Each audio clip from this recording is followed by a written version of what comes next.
बच्चों के छोटे हाथों को चांद सितारे छूने दो, बच्चों के छोटे हाथों को चांद सितारे छूने दो, दो चार किताबें पढ़कर वो भी हम जैसे हो जाएंगे. તમને એમ થાય કે તમારી જિંદગીમાં ચેન્જ લાવનાર કોણ હતો, તો તમે એમ કહેશો કે એક શિક્ષક. સૌથી મોટો બાળક માટે એની સ્કૂલ છે ને એનો પરિવાર છે, બીજી એની સોસાયટી છે, ત્રીજા નંબરે સ્કૂલ આવે છે અને ચોથા નંબરે ટીચર આવે છે. અમારા વર્ગખંડમાં પણ બહુ સ્કોલર છોકરાઈ છે અને બહુ નબળાઈ છે, એની વચ્ચે ઇટ્સ ડિફરન્ટ. આખી એક પ્રોડક્ટ બેઠી છે, એના અસ્તિત્વનો સ્વીકાર કરો કે જુદો છે છોકરો ભાઈ, क्योंकि मैं शिक्षक हूँ. मेरे संतोष का कारण है जब मैं देखता हूँ अपने छात्रों को आगे बढ़ते हुए, सफल होते हुए, सब कुछ प्राप्त करते हुए, दुनिया का मुकाबला करते हुए, और तब मैं कहता हूँ कि गूगल के जमाने में भी मैंने पढ़ाया है. હું ખાલી પ્રાર્થના ગવડાવીશ, તમારે ગાવાની નથી, ખાલી 1 જ મિનિટની પ્રાર્થના છે. આંખ નહીં ખોલતા કોઈ, અને પ્રાર્થનામાં તમારે તમારા ઈષ્ટદેવને યાદ કરવાના છે. ઓ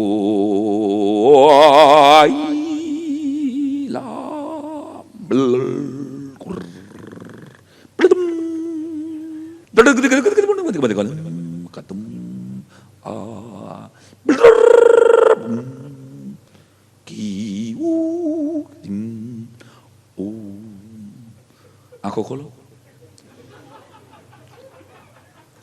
કોને ભગવાન દેખાણા? દિલ ઉપર હાથ રાખીને કહેજો, કોઈને પોતાના ઈષ્ટદેવ દેખાણા આમાંથી? કેમ પ્રાર્થના હતી ભાઈ? આ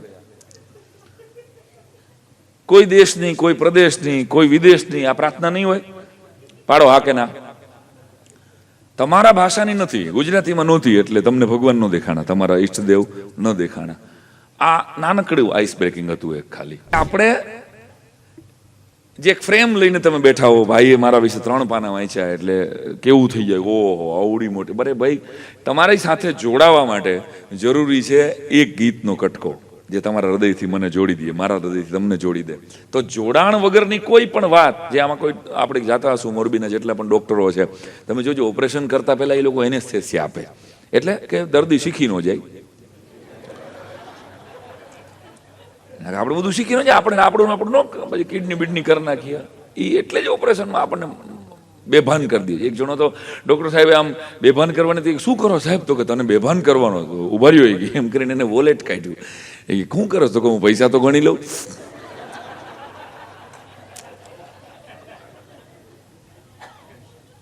હવે ડૉક્ટર કે ભઈલા પૈસાની ક્યાં દે, અમે હું કાઢી લઈ છીએ એ ખબર નહીં પડે તને. અને ડોક્ટરો તમે જોજો, આમ પેલી પિચકારી છે ને, ઇન્જેક્શન મારતા પહેલા ઉપર મારે છે હંમેશા, મને ખબર છે ને. આ તમે માર્ક કર્યું, તમને ઇન્જેક્શન આવતું હોય પહેલા એ ઉપર, એ મેડિકલ આમાં જે કહેતું હોય, મને તો 100% એવું લાગે છે કે એ ભગવાનને કહે છે કે ઠાકોરજી આને મોકલું છું, આને ધ્યાન રાખજો. આ ઓપરેશન થિયેટરમાં એક ડૉક્ટર સાહેબ ફૂલનો હાર લઈને આવ્યા, એટલે દર્દીએ પૂછ્યું કે ફૂલનો હાર કોના માટે? ડૉક્ટરે સરસ જવાબ આપ્યો કે ઓપરેશન સફળ થાય તો મારા માટે.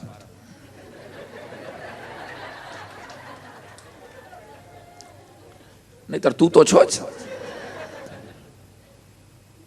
આ વાત સાવ હળવી ફૂલ છે, જરાક આપણે હળવા થઈને, મારો સ્વભાવ હળવો છે, મારું કાર્યક્ષેત્ર હળવું છે, વ્યવસાય મારો હળવો છે, પરંતુ મારી વાત હસવા જેવી 100% હશે, હસી કાઢવા જેવી હરગીજ નહીં હોય. તમને ઠીક લાગે ત્યાં તાલી પાડજો, આપણે કંઈ જરૂર નથી. અમુક લોકો ઘરની જ વાતો સ્કૂલમાં કીધા કરે ને, સ્ટાફ રૂમની અંદર એના પ્રોબ્લેમ, એ પોતે પ્રોબ્લેમ લઈને આવે છે. હવે એ પ્રોબ્લેમ, હવે તમને કોઈને મતલબ છે આજે સવારે 9:30 વાગે મારા ઘરમાં શું ઘટના ઘટી છે? સે યસ ઓર નો? ના, તમને મારા લેક્ચરથી મતલબ છે. સાહેબે મને બોલાવ્યો છે અહીંયા એક લેક્ચર માટે, મારા ઘરમાં કોઈ મોટી ઘટના અત્યારે 9:30 વાગે ઘટી ગઈ છે, અને હું એની પીડા તમારી સામે વ્યક્ત કરું, એના લીધે તમારી ઉપર ગુસ્સો કરું, તો તમને તો થયેલો જબરજસ્ત અન્યાય છે. ક્યાંક શિક્ષક તરીકે હું આજે KG થી PG સુધીના ટીચર્સ બેઠા છે, મારા કેટલાક વડીલો બેઠા છે, કોઈ જ્ઞાનની વાત અહીં કરવા આવ્યો જ નથી. હું સાવ ક્લાસરૂમની હળવાશપૂર્વકની વાત, કારણ કે મારો સ્વભાવ છે. એક છોકરાને પૂછેલું કે કેવી નિશાળ ગમે, એ છોકરાએ બહુ સરસ જવાબ આપ્યો, બંધ. શિક્ષણ વ્યવસ્થાની સામે જવાબ હતો આ, હારી બંધ જ નહીં. આમાંથી હું તમે, મારો જન્મ બહુ નાનપણમાં થયેલો, અને મને કોઈ પૂછેલું સાંઈરામ તમે નાના હતા ત્યારે શું કરતા હતા, એટલે મેં કીધું હું મોટો થતો હતો. શું કરતા હોય ભાઈ નાના હોય ત્યારે બધાએ કીધું. તો આપણે નાના હતા ત્યાં મને તો નહોતી ગમતી સેજે નિશાળ. આમાંથી કોઈ છે એવું મારા જેવું કે નિશાળ નહોતી ગમતી એવું? હા તો કરો થોડીક હું ઇન્ટરેક્શન કરો બસ 50%. અને તમે શિક્ષક છો અત્યારે. નિશાળ જ નહોતી ગમતી, યાદ કરો. મને નહોતી ગમતી. કોને જ આવું ગમે? આમ અમરનગરની પ્રાથમિક શાળા હતી, મને બરાબર યાદ છે. આમ ઘરે આવીને ખબર છે આપણે તો આમ દફતરને બૂમ કરતો ઘા કરતા હતા. બીજે દિવસે 11:15 વાગે દફતર ગોતવા નીકળતા હતા. ઘણી વાર તો કોકના ઘરે, બાજુના ઘરે, કે મારું દફતર પડ્યું છે અહીંયા. કારણ કે વંડી ટપીને વયું જતું હતું શિક્ષણ.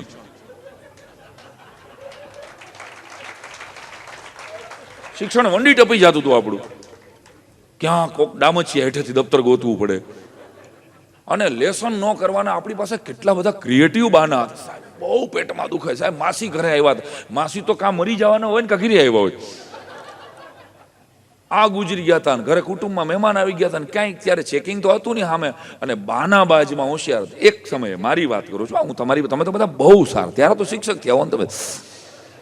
આ તો હું મારી વાત કરું છું કે આપણામાં એ ક્રિએટિવિટી.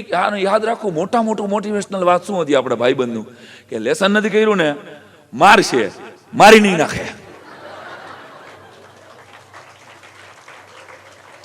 સૌથી મોટી મોટિવેશનલ વાત આપણો જે નજીકનો ભાઈબંધ હોય ને કે ચિંતા કરમાં મારશે વધીને, મારી નહીં નાખે કોઈ. આ એક વાક્ય આપણને જીવાડી દીધા. કોઈ દી લેસન માટે એની પ્રેરણા જ ન પૂરી પાડી કોઈ. વધીને સાહેબ મારશે તો માર ખાઈ લેવા. અને સાહેબ કહેતા કે આને મારવો છે, ફૂટપટ્ટી કોની પાસે છે? એક નંગ એવો હોય ખબર, પેલી લાઈનમાં બેઠો હોય એ કે મારી પાસે સ્ટીલની છે સાહેબ. આવા નંગ આપણી ભેગા જ ભણતા હતા. એ હજી ક્યાંક કંપનીમાં કામ કરતો હોય છે યાર. પણ કહેવાનો અર્થ કે આપણે માર ખાધો હોય. એ સમયે તો આપણા શિક્ષકો એવા હતા કે આપણી ઘરે આવે, આપણી ચા પીવે અને આપણને માર ખવડાવતો. યાદ કરો આપણને ક્યાં. અને ખીજાતા, પપ્પા ખીજાતા. અને આપણા દાદાના રેશન કાર્ડને ધન્યવાદ આપું છું.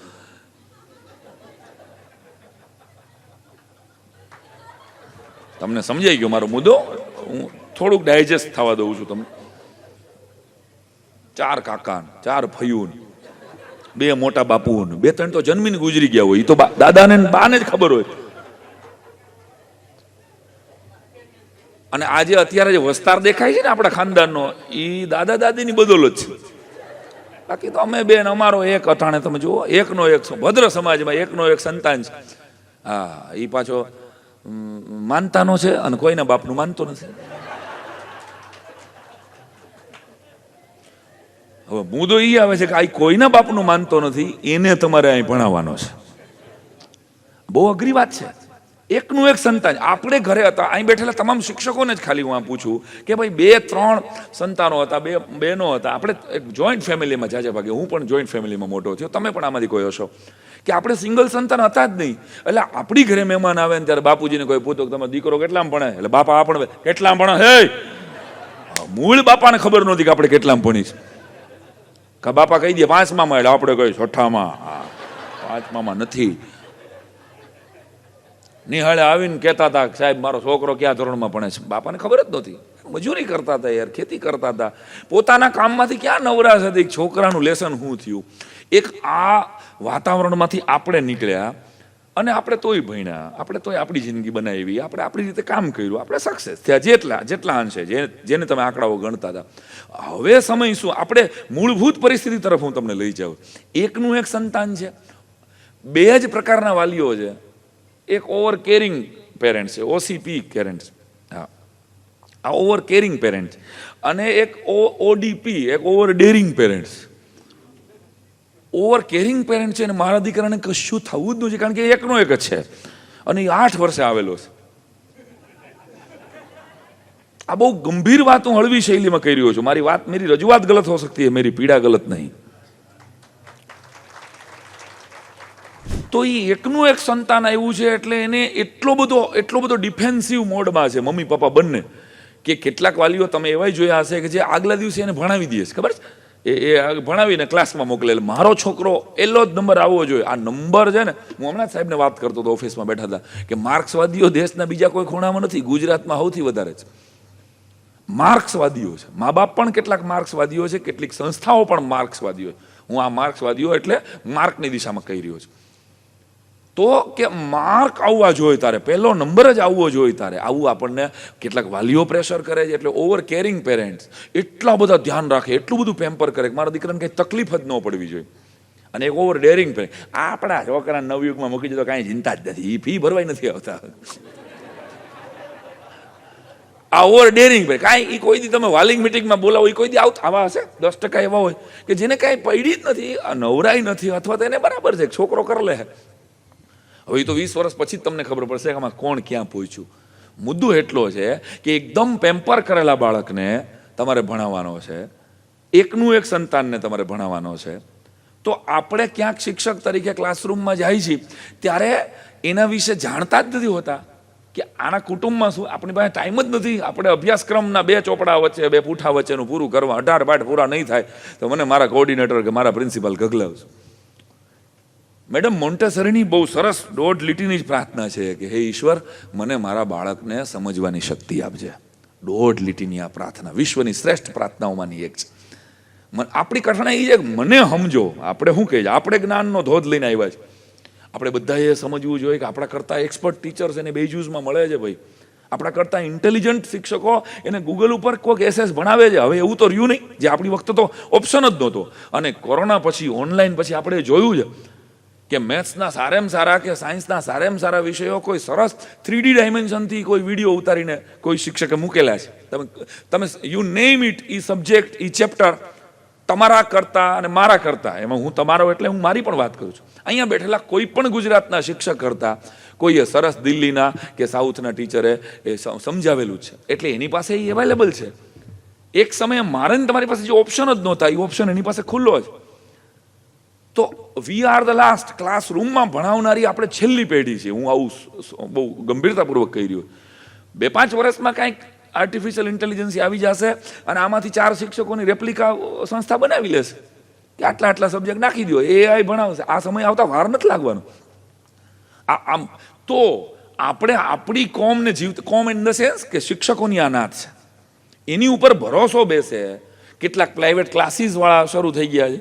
તમે જોઈ રહ્યા છો અત્યારે રાફડો ફાટ્યો છે કે સ્કૂલની જરૂર જ નથી. એમ તમે ગમે એ સ્કૂલમાં નંબર રાખજો, પ્રાઇવેટ ક્લાસીસમાં તમારા છોકરાને મોકલો એટલે સીધો એને અમે આ સ્પર્ધાત્મક પરીક્ષાઓમાં પાસ. તો શિક્ષણ એ સ્પર્ધા નથી, શિક્ષણ એ પ્રવાસ છે. આ મૂળભૂત પાયાની કેળવણીની વસ્તુ જ ભૂલાઈ ગઈ કે આ એક પ્રવાસ છે, આ એક જર્ની છે. એ જર્નીને બદલે આપણે એને રેસ કરી નાખી. એટલે 9મા ધોરણ સુધી જે બાળક ભણતા હોય, 2-3 મિત્રો હોય, એ 10મા ધોરણમાં એન્ટર થાય ને એટલે એને ઘરમાંથી શિક્ષક કે મમ્મી કે પપ્પા કે ભાઈબંધો એને તરત જ કેવો રેસ કરે છે કે તારે % 99 પીઆર લઈ આવવાના છો. એટલે જે એનો ભાઈબંધ સાથે લંચ બોક્સ શેર કરતો હોય એને ખબર પડે કે હવે મારે આને તો ઓવરટેક કરવાનું છે, મારે તો આ 30 જણામાંથી આગળ વધવાનું છે. મારે તો આપણે શું કરી રહ્યા છીએ સમાજ વ્યવસ્થા માટે પણ આ જોખમી છે. આ રેસ બહુ જોખમી છે દોસ્તો. તો એ રેસને ખાળી કેમ શકાય? હું અહીંયા માર્ક્સનો વિરોધ નથી કરતો, મારી વાતને જરાક સમજજો. મને ખબર છે કે માર્ક્સ વગર કોઈ કોલેજમાં, મેડિકલમાં કે એન્જિનિયરિંગમાં પણ આમાં પ્રાઇમરીના ટીચર્સ કેટલા છે? Prep to 8. એ પ્રાઇમરીના ટીચર્સને પર્સનલી ખાસ કહું છું કે તમે તો એને સ્પર્શ આપો કે એની અંદર ઇમોશન્સ ડેવલપ થાય વધારાના સમયમાં, એને એ વિષયનો પ્રેમ મળે વધારાના સમયમાં. માર્ક્સ જરૂરી છે પણ 10thમાંથી ભાઈ, હવે તો 10th નીકળી જઈ રહ્યું છે ને ટૂંક સમયમાં, બોર્ડ નીકળશે. NEPમાં તો 10મું અને 12મું બેય નીકળી જવાનું છે. આ બહુ આપણે એ શરૂ નથી થયું ભલે, પણ આપણે કગાર ઉપર ઊભા છીએ કે ભાઈ એને ગમે છે શું 6ઠા ધોરણથી. એ છોકરાને ડાન્સમાં રસ છે તો એ ડાન્સમાં એની કારકિર્દી બનાવશે, જે આપણને ઓપ્શન જ નથી મળ્યો.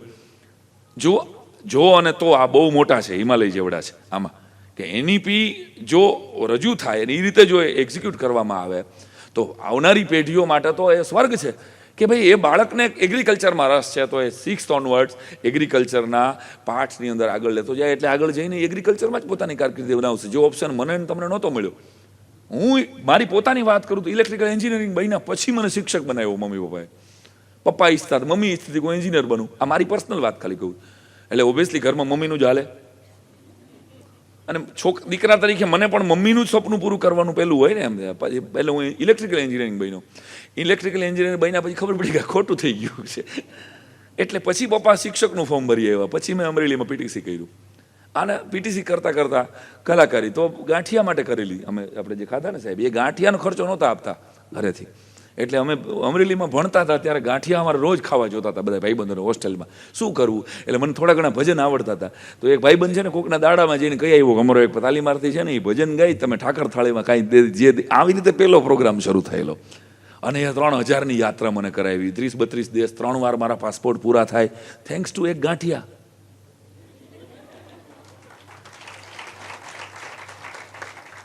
તો 1000 miles of a journey starts with a single step. ગોખેલું છે પણ સાચું છે. તમે ભરોસો રાખજો, મારી પાસેથી શીખવા જેવું કોન્ફિડન્સ જ છે. કારણ કે કોન્ફિડન્સ નહીં હોય તો ગમે એટલા માધ્યમમાં શું કરવાનું છે. વડનગરની પ્રાથમિક શાળાએ ઇટાલીના ઇંગ્લિશ મીડિયમની દહીં નો નાખી.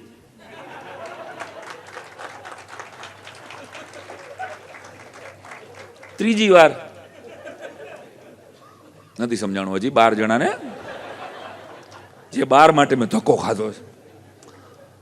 મુદ્દો કે આનો કોન્ફિડન્સ તો જોવો તમે યાર.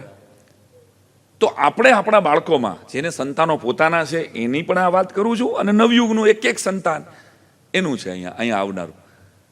તો આપણે કોન્ફિડન્સની ખેતી કરીએ છીએ ખરા? તમારી જાતને સવાલ પૂછજો. વર્ગખંડમાં આપણે આ ખેતી કરતા નથી તો કદાચ તમે ગમે એટલો સબ્જેક્ટ ભણાવ્યો હશે, તમારા બાળકના એ કોન્ફિડન્સ જ નહીં હોય તો શું કરવાનું? બહાર જઈને એક ખાલી રટ્ટામાર ગોખણીઓ થશે.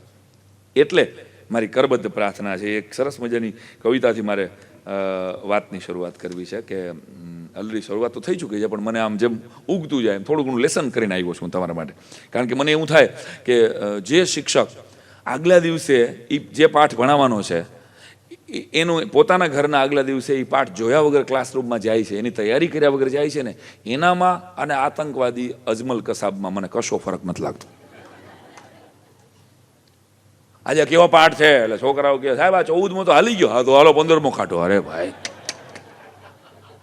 અને આ પ્રજાતિ છે હો હજી, હાલો કાઢો એમ કરે સાહેબ. પણ કે આ ક્લાસમાં તમારો પીરિયડ જ નથી. ઓહો, આવા શિક્ષકો છે, જીવિત છે, અહીંયા પણ હશે, મારે કોઈના નામ નથી લેવા, મારેમાંય છે. પ્રજાતિ જીવે છે, કારણ કે એને સમજે કે હું જે કહું ને મને બધું આવડે જ છે. તો યાદ રાખો કે 1.5 લાખનો આઈફોન બનાવવા વાળા પણ આઈફોન 15 પ્રો છે. તમે માનો છો કે આઈફોન 15 પ્રો હવે બનાવ્યો છે, એની પાસે 16 પ્રોની સિસ્ટમ તૈયાર નહીં હોય? હશે જ, પણ એ ગ્રેજ્યુઅલી મૂકે છે, અપડેટ કરે છે. 1.5 લાખનો ફોન બનાવવા નોકિયા શું કામ પતી ગયું કોઈને ખબર છે? That is the point. Nokia પહેલો ફોન હતો ને, ખબર છે ને, 3310 આવતો, ચામુંડામાં ફળા જેવો ફોન હતો, આવડો મોટો હોય, વાગે તો આખું ઘર ગમ જોતું હતું કે હા વાગે ભાઈ પાસે ફોન છે. એવો 3310 મોબાઈલ, અને બધાની પાસે મોબાઈલ હતો. નોકિયા 3310 જ હતો, નાના નાના આવતા પછી એમાંથી જરાક સેમ્પલ. એ આખી કંપની પતી ગઈ, એ સારામાં સારી હોવા છતાંય, કારણ કે અપડેશન ન આવ્યું એનામાં. તો શિક્ષક પણ નોકિયા થઈ જાય, યાદ રાખજો. જે શિક્ષક અપડેટ નથી થતો, અહીંયા આવનાર દરેક વક્તા તમને કંઈક ને કંઈક વિચારોના ફ્રૂટ્સ આપે છે, કંઈક બીજ આપે છે. એ વિચારોનું બીજ તમે કેવી રીતે વાવો છો? એ તો મરચીના ખેતરમાં પાણી જાય એટલે મરચીવાળું થાય, અને આંબલીના ખેતરમાં પાણી જાય એટલે ખાટું થાય. આમાં પાણી ખાટું હોય? પાણી તો એક જ હરકું. એમ હું વાત અહીંથી કરું છું, ચાહે મારા પૂર્વગામી વક્તાઓ કે હજી આવનારા દિવસોમાં બીજા કોઈ વક્તાઓ આવશે, એ તમને પોતાના અનુભવનું ભાથું અડધી 1 કલાકમાં 1.5 કલાકમાં મૂકે છે. તમે એને કેવી રીતે લ્યો છો તમારી પર્સનલ જિંદગીની અંદર અને તમારા વર્ગખંડની અંદર? તો તમે એ વિચારજો કે તમારા વર્ગખંડની અંદર આત્મવિશ્વાસની ખેતી થાય છે? જો નથી થતી, અથવા કોઈ પણ સંજોગે તમે બાળકને ઉત્સાહ નથી આપી શકતા, 45 મિનિટમાં એક 4 મિનિટનો, એટલે 10મા ભાગની વાત કરું છું, ખાલી 4 મિનિટનો જો તમે ઉત્સાહ ન આપી શકતા હો, ક્યાંક શું થાય છે? મેં જે જોયું છે મારી સ્કૂલમાં પણ, અને અનેક વખત ગયા કે જે સબ્જેક્ટ, આમાં ગણિતના ટીચર કેટલા છે? હાથ ઊંચો કરો. Very good. અને ભાષાના શિક્ષક આટલા, સંગીત શિક્ષક છે? અરે વાહ, વ્યવસ્થા હાચવીને બેઠા છે એની જગ્યા. તો થાય છે શું ક્લાસરૂમની અંદર ક્યાંય કે ક્રોસ કનેક્શન થવું જોઈએ ને, કે ભાઈ કોઈ છોકરો પ્રાર્થનામાં દાખલા તરીકે સરસ મજાનું ગીત ગાય છે, કે તમારા એન્યુઅલ ફંક્શન થાય છે, કોઈ સરસ એક્ટિંગ કરે છે. હવે સ્વાભાવિક છે કે એનું એક્ટિંગમાં રસ હોય, એને સિંગિંગમાં રસ હોય, એટલે એ બેન્ચ ઉપર બેઠો હોય તો એનો હાથ જો આમ હાલતો હોય. આવા છોકરાઓ હશે કે સારો તબલચી હોય, કોઈ રિધમિસ્ટ હોય, તો એ કંઈ પણ વાત કરો કે કંઈ પણ બોલો તો એનો હાથ હાલતો જ હોય. આ સ્વાભાવિક છે એની. કાંઈ એનો પગ હાલતો હોય. અત્યારે 2 સાહેબોના પગ હાલે, પણ હું કહેતો નથી. એ સહજ છે. આની સાયકોલોજી છે આખી કે તમે જેના મૂડમાં હો ને, તમને જેમાં મજા આવી જાય ને, એટલે તમારા હાથમાં કિચન હોય તો કિચન ફરવા માંડે, તમારો હાથ ફરવા માંડે, આમ થવા મજા આવી રહી છે ને તમને અત્યારે. એટલે તો કહેવાનો અર્થ કે જે શિક્ષક ગણિતના છે કે વિજ્ઞાનના છે કે XY છે, હું ખાલી ગણિત ઉપર બ્લેમ નથી કરતો, પણ એક છોકરાએ સરસ મજાનું પરફોર્મ આગલા સેવન જે કર્યું હોય, બીજા દિવસે સ્વાભાવિક કે ત્રીજા દિવસે કે અઠવાડિયા પછી એની ગણિતમાં નબળા માર્ક આવે, એટલે ઈ સાહેબ હું કે નકરો હું ભજનમાં પડ્યો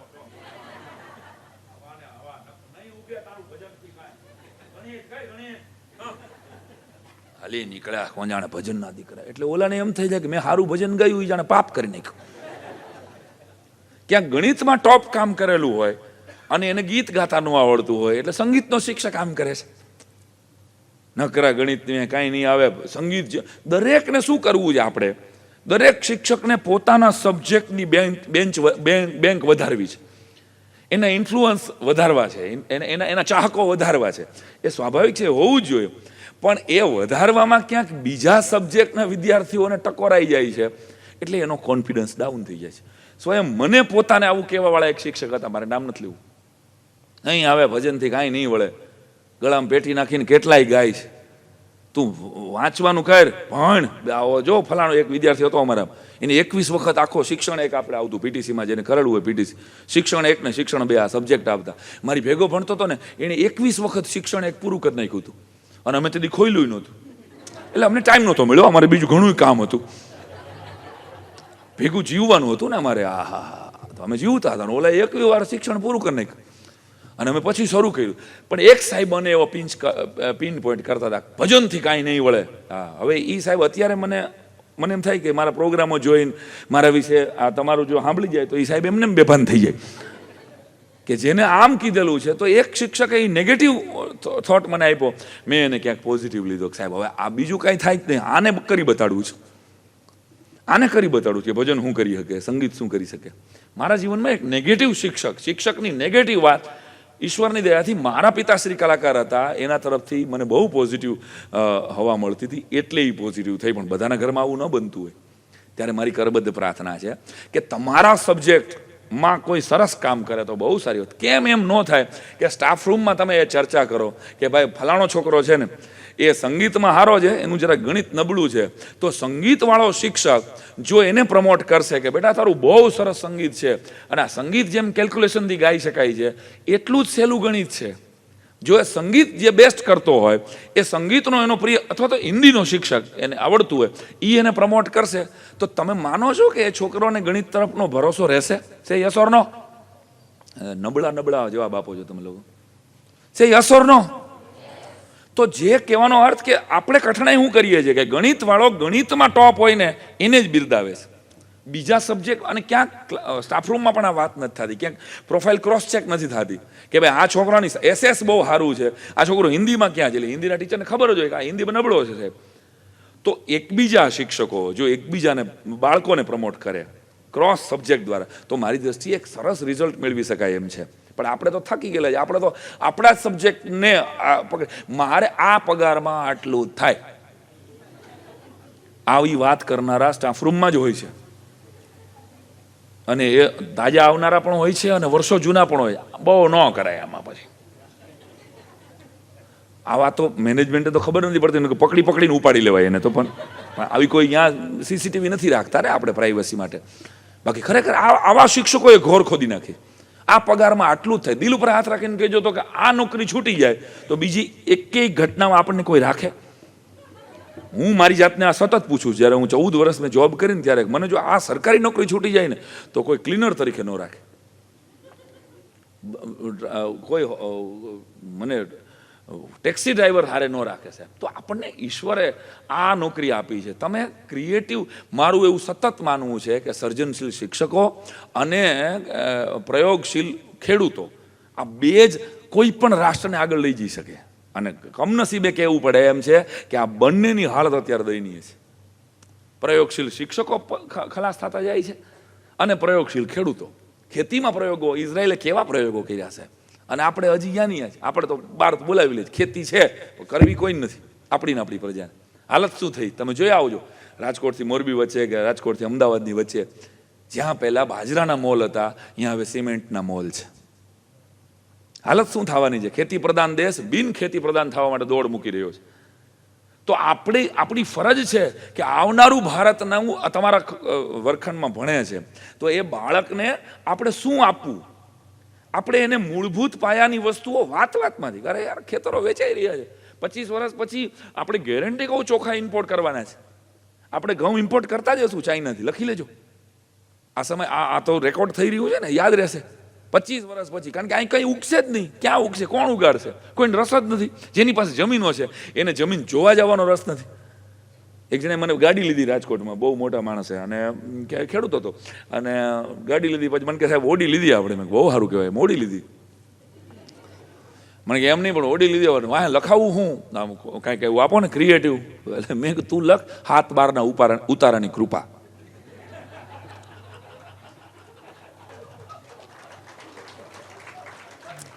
આ ખેડૂતો એને વધારે સમજાણું જમીનવાળાઓને. તારે બીજું કાંઈ ન લખાય, તારે માતૃકૃપા ન લખાય, પિતૃકૃપા ન લખાય, તારે જ્ઞાતિનું નામ ન લખાય, કોઈ માતાજીનું નામ 7/12 ઉતારાની કૃપા. એક જણો અમારા ઘરની બાજુમાં પતંગ ઉડાડતો હતો. મેં કેમ દાદા વડીલ પતંગ ઉડાડો? મને કહે 150 વીઘા હતી, 3 દીકરાએ ઉડાડી દીધી. હવે પતંગ સિવાય કાંઈ ન રહ્યું મને કે ઉડાડવાનું. આ વાસ્તવિક વાત હું કહી રહ્યો છું. તો આપણા બાળકોને આપણે ભણતર સિવાયનું શું કહીએ છીએ? આપણે કોશિશ એ કરીએ છીએ કે આને આ વાત મારે પહોંચાડવી જોઈએ. બસ આ વિચારજો. હું ખાલી 2-4 સવાલો તમારી અંદર મૂકી રહ્યો છું. અને એક બાળકની સંવેદનાનું ગીત આજે હું આવતો હતો ને તો મને એમ થયું કે હું કંઈક તમને નવી વસ્તુ આપું ને, એટલે મેં આવતા એ ગીત લખ્યું. એ બાળક અને પપ્પાનો સંવાદ છે. પપ્પા આવું કેમ કરો છો? આપણા બેયની વચ્ચે કાં ફૂટપટ્ટી લઈને ફરો છો? પપ્પા આવું કેમ કરો છો? આપણા બેયની વચ્ચે કાં ફૂટપટ્ટી લઈને ફરો છો? પહેલો નંબર ના આવ્યો તેથી તમે નહીં બોલો? પહેલો નંબર ના આવ્યો તેથી તમે નહીં બોલો? હાર્યા બાદ જીવન જીવવાના કિસ્સાઓ નહીં ખોલો? પહેલો નંબર ના આવ્યો તેથી તમે નહીં બોલો? હાર્યા બાદ જીવન જીવવાના કિસ્સાઓ નહીં ખોલો? ઉગાડવાની ઉતાવળને હૈયામાં સંગ્રહો છો? ઉગાડવાની ઉતાવળને હૈયામાં સંગ્રહો છો એટલે આટલી ફી ભરો છો? પપ્પા આવું કેમ કરો છો? અહીં બેઠેલા દરેક બાપને લાગુ પડે છે અને દરેક શિક્ષકને. અત્યારના પેરેન્ટ્સની વિનંતી છે, વાત છે. પપ્પા આવું કેમ કરો છો? આપણા બેયની વચ્ચે કાં ફૂટપટ્ટી લઈને ફરો છો? હું તમારી મિલકત છું, પણ રોજ હોય કાંઈ દાવો? રોજ થોડો દાવો હોય? હું તમારી મિલકત છું પણ રોજ હોય કાંઈ દાવો? મારા સપના, મારી ઈચ્છા મારી આંખમાં વાવો. હું તમારી મિલકત છું પણ રોજ હોય કાંઈ દાવો? મારા સપના, મારી ઈચ્છા મારી આંખમાં વાવો. તમારી પાસે સમય નથી તેથી મોબાઈલ ધરો છો? લે બેટા, ખબર છે ને, હવે તું મોબાઈલ રાખ, મારે ઘડીક વાર મહેમાન આવે એટલે છોકરા તરત જ મોબાઈલ લઈને બે. તમારી પાસે સમય નથી તેથી મોબાઈલ ધરો છો? તો ખરખરો કાં કરો છો? પપ્પા આવું કેમ કરો છો? અને છેલ્લો બંધ, આંકડાઓમાં અટવાયા વિણ માનવ મને બનાવો. એક બાળક શું ઈચ્છે છે? આંકડાઓમાં અટવાયા વિણ બાળક મને બનાવો અને પ્રકૃતિને પરમેશ્વરનો પ્રેમ દીપ પ્રગટાવો. દર મહિને હરીફાઈમાં મારું શાને ફોર્મ ભરો છો? તમારું શૈશવ સ્મરો છો? પપ્પા આવું કેમ કરો છો? આપણા બેયની વચ્ચે કાં ફૂટપટ્ટી લઈને ફરો છો? બાળકને ક્યાંક શિક્ષકો પણ, ક્યાંક પેરેન્ટ્સ તરીકે તમે પણ તમારા બાળકને પણ માપી જ રહ્યા છો. માપવાનું એટલે આ ફૂટપટ્ટીથી નહીં, અહીં તો સિમ્બોલિક વાત છે કવિતામાં. પણ આ અહીંયા પહોંચ્યો ને આ અહીંયા પહોંચ્યો ને, અને માર્ક અને પરીક્ષા એકમાત્ર આપણી પાસે એવોલ્યુશનની ઘટના છે સાહેબ. આપણી પાસે બીજું કોઈ એવોલ્યુશન જ નથી. આપણી શિક્ષણ પ્રણાલીની આ કઠણાઈ કહેવાય. અરે એ શિક્ષકને તો પૂછો, મારું ચાલે તો એવું પેપરે નીકળવું જોઈએ કે સાહેબ એ છોકરાને લખતા નથી આવડું, બાકી આ છોકરો એસએસમાં હોશિયાર છે. આવા તો છોકરાઓ છે જ ને કે એ સાહેબ ભૂલી ગયો હશે આ છોકરો ગણિતનો પ્રમેય, અને બરાબર ગણિતનો પ્રમેય આવડે. આ છોકરો મસ્ત રીતે ભણે છે, ડિસિપ્લિનથી ભણ્યો છે આખા વર્ષ દરમિયાન. આ પરીક્ષા વખતે માંદો પડી ગયો હશે. આ એટલે આવું તો બને છે કે નહીં? દિલ ઉપર હાથ રાખીને કહેજો, આવા 10 બાળકો એટલીસ્ટ નીકળે છે આપણા ક્લાસમાંથી, આને આટલા માર્ક હોય જ નહીં. શિક્ષક સ્વીકારવા તૈયાર નથી. સાહેબ આ કોઈ દી કરે જ નહીં, આટલા ઓછા માર્ક આને આવે જ નહીં, આ શિક્ષકને ઘા લાગી જાય છે, એ તમારી અંદરનો સાચો શિક્ષક છે. તો આપણે કોઈ એવી ઇવેલ્યુશન સિસ્ટમ કેમ ઊભી ન કરી શકીએ 10 માર્ક પૂરતી, જેમાં 10 જ માર્ક હોય ખાલી, પણ સાહેબ આ છોકરાને શિક્ષકો માર્ક આપે એના કે ભાઈ આ માર્ક લખાણના નહીં, એના વર્તનના હોય. મને ખબર નથી આ કેમ થાય નવયુગમાં, પણ એક વિચાર મૂકું છું તમારી સામે કે સાહેબ આ છોકરામાં ડિસિપ્લિનના માર્ક 2 આવે હો. આ છોકરાએ ડિસિપ્લિનની બહાર કોઈ દી, આ છોકરાએ ક્લાસરૂમને કોઈ દી બગાડ્યો નથી, આ છોકરાએ કાંઈ કે આ દીકરીએ ક્યારેય આવું નથી કર્યું. આના માર્ક્સ આપણે ક્યાંક મૂકતા જઈએ તો મારી દ્રષ્ટિએ શિક્ષણની અંદર આપણે કંઈક કામ કરી શકશું. બાકી તો નિદા ફાઝલીનો બહુ સરસ મજાનો શેર છે કે બચ્ચો કે છોટે હાથો કો ચાંદ સિતારે છૂને દો, बच्चों के छोटे हाथों को चांद सितारे छूने दो, 2-4 किताबें पढ़कर वो भी हम जैसे हो जाएंगे. નેચરલ કોર્સમાં બાળક કેટલું બધું શીખી રહે છે, આપણને વેમ છે ક્યાંક કે આપણે એને ભણાવી દઈએ છીએ. એકચ્યુઅલી ભણાવવું આમ ગણો ને, મારીને તમારી વચ્ચે તો ઓલા એક જણાને નિહાળે લઈ જતા હતા, તો કે આપણે ઘરની બાજુમાંથી બેઠા હતા ને, આપણે જૂના ઘર હતા તો સીસી નહોતા, રોડ નહોતા, ઓલા ધૂળિયા રસ્તા હતા. સોસાયટીમાંથી આમ પોલીસની ગાડી નીકળી હોય ને એવા ટાયરના નિશાન જોયા. મારા બાપુજીએ મને પૂછ્યું, મને કે પોલીસની ગાડી નિશાળે આવી હતી? મેં નારેના રમુડા નિહાળે લઈ ગયા. ભાંભરોટા નાખીને આપણને નિહાળે લઈ જવા પડતા, યાદ કરો. ટીંગાટોળી કરીને મને પોતાને સ્વયં સાંઈરામ દવેને ટીંગાટોળી કરીને મુંડન કરીને લઈ ગયા હતા, પછી સાથીઓ કર્યો હતો, ખબર છે? અને 6 મહિના લગી તો આપણે એકડો જાડો જ કર્યો હતો, ખબર છે ને? સિંગલ એકડો કરી દીધો એને ઘાટો કરવાનો. આ જાડો કરીને આપણે ભણ્યા તોય આપણે ઠીક આપણી જગ્યાએ પહોંચ્યા છીએ. તો ક્યાંક આપણે એ વિચારવાનું છે કે એક કસાઈ છે ને આમ બકરાને લઈને જતો હતો, એટલે છોકરાએ પૂછ્યું કે આ કેમ બકરું રડાડાટ થતું હતું? એ ક્યાં લઈ જાતો? ઓલો હલાલ કરવા. હોય મને તો એમ કે નિહાળે લઈ જાઉં છું. આ એક બાળકની જોગ છે, હાવ નિખાલસ વાત છે આ. પણ આપણે શું કરી રહ્યા છીએ? ગામડું ગામ અને એક દાદા અને એના 3 દીકરા, 3 વહુરું ને એના દીકરાના 3, એટલે લગભગ 35 જણાનો પરિવાર. અને દાદાને આંખની તકલીફ થઈ, એટલે જામર આવ્યું ને એમાં બધા એમ કીધું કે મોતિયો ઉતરાવી લ્યો ને આ આંખનું ઓપરેશન કરાવી લઈને. દાદાને કે ભાઈ આપણું સમૂહ કુટુંબ છે, આપણે એક જ વંડીમાં રહી છીએ કે આ મારે કે આ હોળ આંખું છે, કુટુંબના ટોટલ 16 જણા થતા, 16 આંખું છે કે મારે ક્યાં મારી આંખની જરૂર છે કે મારે શું જરૂર? અને એમાં બરાબર ના પાડી હવારે, કોઈ હિસાબે છોકરાઓનું માને નહીં. ડૉક્ટર આવીને કહી ગયા કરે માયના નહીં. એ જ સાંજે ઘરમાં આગ લાગી, જોરદાર આગ લાગી એટલે 16 જણા વંડી ટપીને નીકળી ગયા. અને કાકા જે ઓયડીમાં હતા ને, દાદા બેઠા હતા ને, એનું ઘર હળકતું હતું, એ નજીક આવ્યું ત્યારે એને વિચાર આવ્યો કે મારી પાસે મારી આંખ્યું હોત ને તો હું વંડી ટપીને નીકળી શક્યો હોત.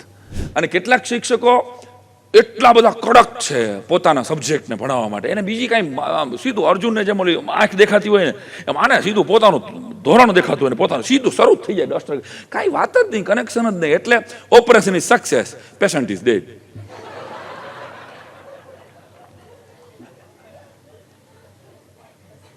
બહુ ગંભીર વાતો હું હળવી શૈલીમાં કહી રહ્યો છું, આવું તમને લાગી રહ્યું છે? તો યાદ રાખજો કે ઓપરેશન સફળ કરવાનું છે અને એની હારોહાર પેશન્ટ પણ જીવવો જોઈએ. એની અંદર તમે ગણિતના શિક્ષક છો, તમે વિજ્ઞાનના શિક્ષક છો, તમે ગુજરાતીના શિક્ષક છો, અને એટલીસ્ટ 40 બાળકોને ગુજરાતી માટેનો રિસ્પેક્ટ તો પેદા કરો યાર. એને ગણિતમાં જ રિસ્પેક્ટ નહીં પેદા કરો તો 25 વર્ષ પછી અહીં ગણિત ભણાવનારો જોશે ને. તમારી જ બેંક ઘટાડી રહ્યા છે. આપણે આપણા જ વારસદારો, જે આપણા વિષયના વારસદારોની વાત કરી રહ્યો છું. ગણિતમાં કોઈ પ્રેમ કરતો થશે એક છોકરો, તો એ છોકરો કાલ સવારે 25 વર્ષ પછી આ જ નવયુગમાં ગણિત ભણાવવા આવશે ને ભાઈ. એ દીકરી SS ભણાવવા આવશે ને ભાઈ. તો ક્યાંક આપણે આપણા જ શિક્ષકોને ઓછા કરી રહ્યા છીએ. એવા સમયમાં હું કહી રહ્યો છું કે આપણી ઘટના એ છે કે ભૂલવું એ પ્રાકૃતિક છે ને, બહુ પ્રાકૃતિક છે ભૂલવું. આપણે 1-2 સવાલો ખાલી પૂછીએ. મેડમ, તમારા બાળપણના ટીચર કોઈ એકનું જેનું નામ રહ્યો તમને યાદ હોય પ્રાઇમરીના? સોરી, નીલંબા. 3rd ભણાવતા હતા એ ટીચર યાદ છે કોઈને? બીજાનું યાદ છે કોઈને? 10માના ટીચર યાદ છે? 6 અઠવાડિયા પહેલા તમે કઈ સાડી પહેરી હતી? નથી યાદ. 3 દિવસ પહેલા તમે બપોરે કયું શાક ખાધું હતું? નથી યાદ. 5 દિવસ પહેલા તમે કોને સવારે 8 વાગે ફોન કર્યો હતો? નથી યાદ. બીજા ધોરણનો શિક્ષક યાદ છે એને, 3 દિવસ પહેલાની સાડી યાદ નથી. આ કેવી રીતે પોસિબલ બને? 10-20 વર્ષ પહેલા જે શિક્ષક છૂટી ગયો છે એની પાસેથી એ હજી એના માનસ પટ ઉપર અત્યારે મેં કીધું નહીં ભેગું તમને બધાને વિઝ્યુઅલ, આ તો મેં 3નું ખાલી સેમ્પલ લીધું, પણ તમને બધાને તમારો પ્રાઇમરીનો કાં તો કોલેજનો કાં તો હાઈસ્કૂલનો એક શિક્ષક તમને એમ થાય કે તમારી જિંદગીમાં ચેન્જ લાવનાર કોણ હતો, તો તમે એમ કહેશો કે એક શિક્ષક હતો. અને શિક્ષક તરત જ વિઝ્યુઅલાઇઝ થયો. કેટલાને યાદ આવ્યો પોતાના એક શિક્ષક? 90%. સાહેબ તમારો ક્યાં શિક્ષક તમને યાદ? છગનભાઈ કેટલામાં ધોરણ ભણાવતા? પ્રિન્સિપલ એટલે પ્રાઇમરીમાં. તો પ્રાઇમરીના પ્રિન્સિપાલ છગનભાઈ હજી ભૂલાણા નથી ટ્રસ્ટી સીટ. વિચાર કરો એવું તે શું કર્યું એ છગનભાઈએ કે એ મેડમે કે સરે કે સાહેબ 20-30 વર્ષના માણા વહી ગયા, એ તો કદાચ જીવતા નહીં હોય, ભગવાન એને હોવરણ કરે, પણ એ કદાચ વયા ગયા હોય, તમે કદાચ પછી એને મળ્યા પણ નહીં હોય. મેડમ તમે મળ્યા છો એ ટીચરને? તમે એક વાર અહીં ગામમાં જ રહે છે, બારગામ છે. સર તમે મળ્યા છો તમારા સરને?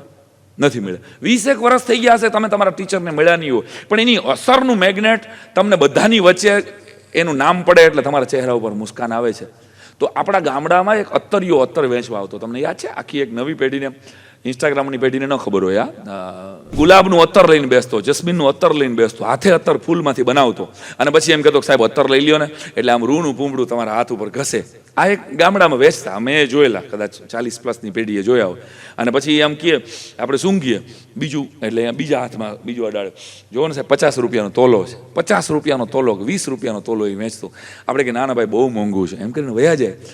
પછી આપણે એક પણ અત્તર ન લઈને તો આપણો હાથ સાંજ સુધી મગમગે. એક બાજુથી જસ્મીનની સુગંધ આવે, બીજા બાજુથી રોઝની સુગંધ આવે. મારો કહેવાનો એક લીટીનો વાત એ છે કે અત્તરિયા શિક્ષક બનવાની કોશિશ કરજો કે 20 વર્ષ પછી તમને કોઈ આવી રીતે યાદ કરે. નવયુગ તમને કેટલું પેમેન્ટ આપે છે, તમારી પે સ્લિપથી એક પણ બાળકને મતલબ નથી, એક પણ પેરેન્ટ્સને મતલબ નથી. નવયુગના બાળકોને તમે શું આપો છો ને એનાથી આખા દેશને મતલબ છે દોસ્તો. આ સાહેબને 22,000 મળે છે ને અમારા કરતા ઓછી મહેનત કરે છે ને હું આટલી મહેનત કરું છું તો મને 18. આવા છે પીડાદાયક કેટલા બધા શિક્ષકો, એને સતત પગારની જ પીડા હોય છે. એને મુબારક, એ પીડામાં નિશાળું બદલેવા કરે છે, સ્લીપરની પટ્ટી બદલાવે એમ. દર 6 મહિને એની નવી નિશાળ હોય છે, અને એકય નિશાળ માટે એને, કારણ કે એને એમ હોય છે કે મેનેજમેન્ટ બરાબર નથી. હું તો બરાબર જ છું, મારામાં તો કાંઈ, હું આટલો સબ્જેક્ટમાં હોશિયાર છું. અરે ભાઈ પણ એક જગ્યાએ તારો નાટ્યો ટકતો નથી. તને એક સંસ્થા માતૃ સંસ્થા નથી લાગતી યાર, કે યાર હું મારા જીવનના 5 વર્ષ આપું, આમાંથી એક દીકરાને ડોક્ટર પહોંચાડવું, એક દીકરાને IAS બનાવડાવવું, એક દીકરીની અંદર એવું સપનું તો વાવી જાવ કે 20 વર્ષ પછી કોઈ સભામાં મને આવી રીતે કોઈ યાદ કરે. શિક્ષકનો એક લીટીનો લક્ષ્ય આવે, અને આ લક્ષ્ય જો પકડાય ને તો જ હું તો કહું છું શિક્ષકની નોકરીમાં કન્ટિન્યુ કરજો, નકર કાલને કાલ કોઈ હોટલના રિસેપ્શનિસ્ટ બની જાજો, કાલને કાલ રાજીનામું આપી દેજો ચાલુ સત્રે કે મને સાહેબ હું આ નથી કરી શકતી. ગુણવંત શાહ એમ કહેતા કે જે દિવસે હસીને વર્ગખંડમાં જવાનું મન ન થાય ને તે દિવસે CL મૂકી દેવી. કે તમારા પર્સનલ, મેં પહેલા વાત કરી જ્યાંથી મેં શરૂઆત કરી હતી, કે તમારો પ્રોબ્લેમ લઈને તમે સ્કૂલમાં આવો છો. સ્ટાફરૂમનું વાતાવરણ વિશે હું એક વાક્ય કાયમ મારી સ્કૂલમાં કહું છું, અને તમને ફરી આ નવયુગ મારી સ્કૂલ છે, મને આવું ક્યાંય લાગતું જ નથી. કાંજિયા સાહેબને મેં કાંઈ ભાઈએ ભાગ પાડેલા જ નથી. મારી સ્કૂલ છે, આ મારી જ સંસ્થા છે. આ ફિલિંગથી હું કહી રહ્યો છું કે સ્ટાફરૂમનું વાતાવરણ હળવું હોવું જોઈએ, હલકું ન થવું જોઈએ. આ જવાબદારી આપણી છે, અહીં બેઠેલા દરેક શિક્ષકની છે. વાતાવરણ એટલું બધું વધી રહ્યું છે, બગાડો એટલો બધો ચારે બાજુ વધી રહ્યો છે, ઇઝી અવેલેબલ થઈ રહ્યા છે. આપણે સોશિયલ મીડિયાના માધ્યમથી આપણે તરત જ નંબર, ગમે એટલી સંસ્થા ટ્રાય કરે તોય સંસ્થા બધી જગ્યાએ નહીં પહોંચી શકે. પ્રિન્સિપાલ ક્યાં પહોંચવા આવે? તમે સાંજે 5:30 વાગ્યા પછી ક્યાં હોટલમાં, કોફી શોપમાં મળો છો, એ ગોતવાનું કામ સંસ્થાનું નથી. પણ તમારે યાદ રાખવાનું છે કે હું એક શિક્ષક છું. યાદ રાખજો, એકમાત્ર આ વ્યવસાય એવો છે કે જે 24 કલાકનો વ્યવસાય છે. એકમાત્ર આ 24/7 જોબ છે. નાનકડો દાખલો દો, હળવો ફૂલ દાખલો દો. અમે બસમાં જ્યારે ટ્રાવેલ કરતા, ગાડીઓનો વેંત નહોતો ત્યારે ખબર છે એસટીમાં સૂચનાઓ લખેલી હોય કે અહીંયા એસટીના કર્મચારીઓ માટે, એક ધારાસભ્ય માટે એવું લખે. એમાં કોઈ ધારાસભ્ય બેસતા જોયેલા નથી આપણે, પણ લખેલું હોય ખબર છે કે અપંગ દિવ્યાંગ માટે આવું લખેલું. રિઝર્વ સ્કૂલ સીટ હોય. હું પહેલી સીટમાં, ડ્રાઈવર પછીની સીટમાં બેઠો, અને ઉજાગરો હતો. રાજકોટથી ગોંડલ જ ખાલી જવાનું, સવારની સ્કૂલ હતી. તમે પગ લંબાવ્યા સાહેબ, સામે આમ પગ લંબાવ્યા. મારી બાજુમાં કોઈ ગાંધીવાદી જમાનાના શિક્ષક બેઠા, એટલે એણે એમ કીધું શું કરો છો તમે? એટલે મેં કીધું શિક્ષક છું. તમે કે શિક્ષક થઈને પગ આમ રખાય? ફટાક કરતા પગ લઈ લીધા અમે. હબાખો નીકળી ગયો મને. શિક્ષક થઈને પગ રાખવા જાય ગયા. નો રખાય. Sorry sir. હું પછી એમને બેઠો રહ્યો. મારી 2 જ મિનિટ પછી આગળના એક સ્ટેશનથી પીડીએમથી એક પોલીસવાળા ભાઈ ચડ્યા અને ધૂમ્રપાન ન કરાય ત્યાં જ એને ધૂમ્રપાન શરૂ કર્યું. બીડી ચાલુ હતી અને એને પગ રાખ્યા, 2 બટન ખુલ્લા હતા. ઓલા શિક્ષકે એ પોલીસવાળાને કીધું પણ નહીં કે તમે પોલીસવાળા છો અને તમે આમ કરો છો. ના, એને કહેવાની જરૂર નથી. શિક્ષકને વાત યાદ રાખજો, કેટલાક શિક્ષકો શિક્ષક છે અને પછી આપણે તમે બીજું શું કરો તો કે સાઈડમાં શેર બજારનું છે.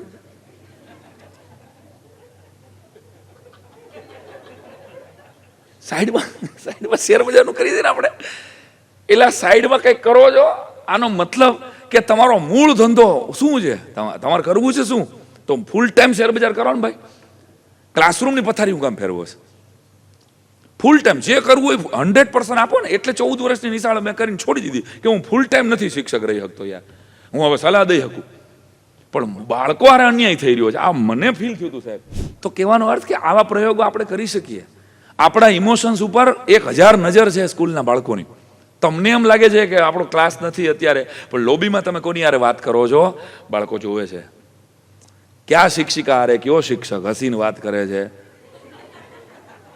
એવા વેમમાં ન રહેતો, આને કઈ ખબર નથી પડતી.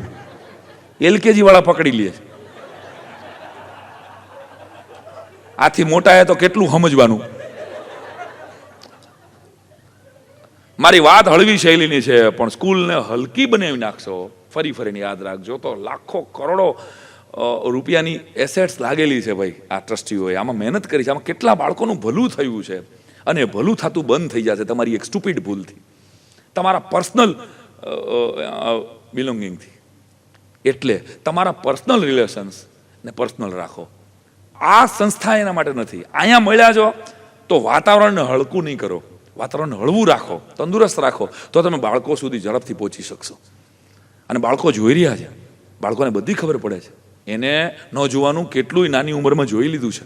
એ તો તમને અનુભવ છે, મને અનુભવ છે કે કોરોનામાં આપણે જે ઓનલાઈન કરાવ્યું પર કરવું પડ્યું. આપણે યાદ રાખજો, બધા જ શિક્ષકોને પ્રાર્થના કરું છું કે કોરોના પછીના સમયકાળના શિક્ષકો અને કોરોના પહેલાના શિક્ષકો આ બેને જો ડિફરન્શિએટ નહીં કરો બાળકોને સમજવામાં તો બહુ મોટી થાપ ખાઈ જશો. આ બાળકો નથી, આ નાની ઉંમરના યુવાનો છે તમારી પાસે.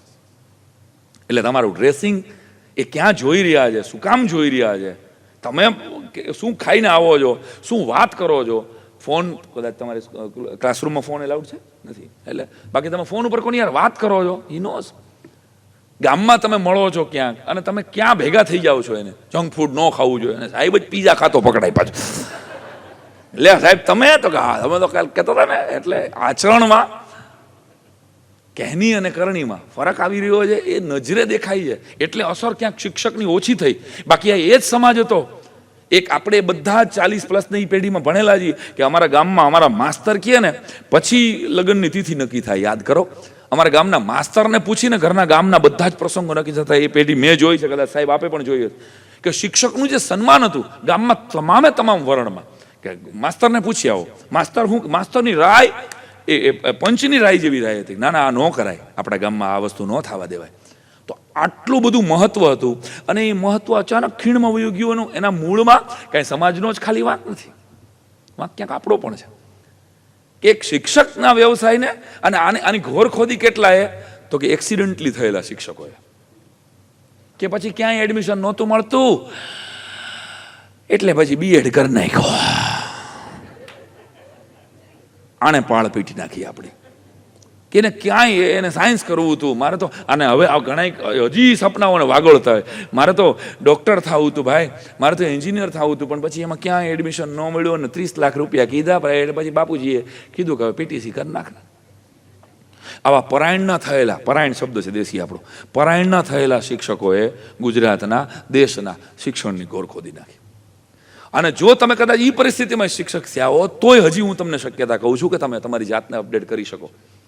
પુસ્તકો દ્વારા તમે તમારી જાતને અપડેટ કરી શકો.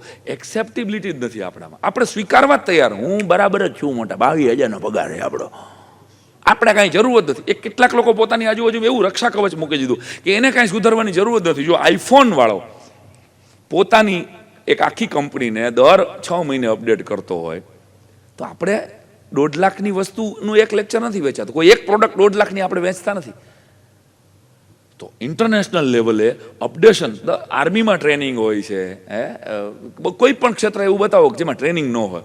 શિક્ષકોને ક્યાંક ટ્રેનિંગ કર્યા પછી બધા રાજી થઈ જાય ને એ બધું. અરે ભાઈ, તમે ક્લાસરૂમમાં શું લઈ જાઓ છો એ તમારી ઉપર છે. ફરી વાર કહું છું કે ભૂલવું પ્રાકૃતિક છે. જેમ કે 3જા દિવસ પહેલાંનું જમણવાર, સાડી ભૂલાઈ ગઈ, 3 દિવસ પહેલાં, 8 દિવસ પહેલાં ફોન કોને કર્યો તો એ ભૂલાઈ, એ સ્વાભાવિક છે. પણ સાયકલ તમે નાનપણમાં શીખ્યા છો બધા પાડો? હા. અત્યારે અહીંયા કાંઈક તકલીફ થાય, પ્રોબ્લેમ થાય જ નહીં, પણ કાંઈ થાય અને ભાગવું પડે આપણે બધાએ, અને બહાર ખાલી સાયકલ પડી હોય તો આમાંથી કોઈ એમ કહેશે કે હું તો ભૂલી ગઈ. આવું કહેશે કોઈ? નહીં. 20 વર્ષ પહેલા, 30 વર્ષ પહેલા સાહેબ તમે સાયકલ, મને લાગે છે તમે હું 8 આનાની ભાડે સાયકલ વાળી પેઢી છે, બરાબર? આપણી ઘીરે નહોતું, બજેટ જ નહોતું બાપુજી પાસે. ગનીભાઈ હતા ગામમાં, ખબર છે, રૂપિયાની ભાડે સાયકલ આપતા, અને પછી કહેતા 15 મિનિટ મોડું થાય તો રૂપિયો વધારે લઈશ. એ રૂપિયાની ભાડે સાયકલ વાળી હું પેઢી છું. ઘરે બાપુજી પાસે નહોતી કે સાયકલ લઈ શકીએ. તો 20 વર્ષ પહેલા, 25 વર્ષ પહેલા સાયકલ કોઈ શીખવેલી, એ સાયકલ હજી યાદ છે. કારણ શું?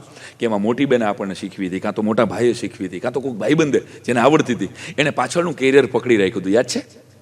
અને પછી આપણને ભરોસો દેવડાવ્યો હતો કે તું પેન્ડલ માર, તું પેન્ડલ માર, હું છું, તું મૂકતો નહીં. ખબર છે આપણે બહુ આપણે તું મૂકતો નહીં તું, આપણે હલબલી જાતા હતા, મૂકતો નહીં તું યાર, મૂકતો નહીં.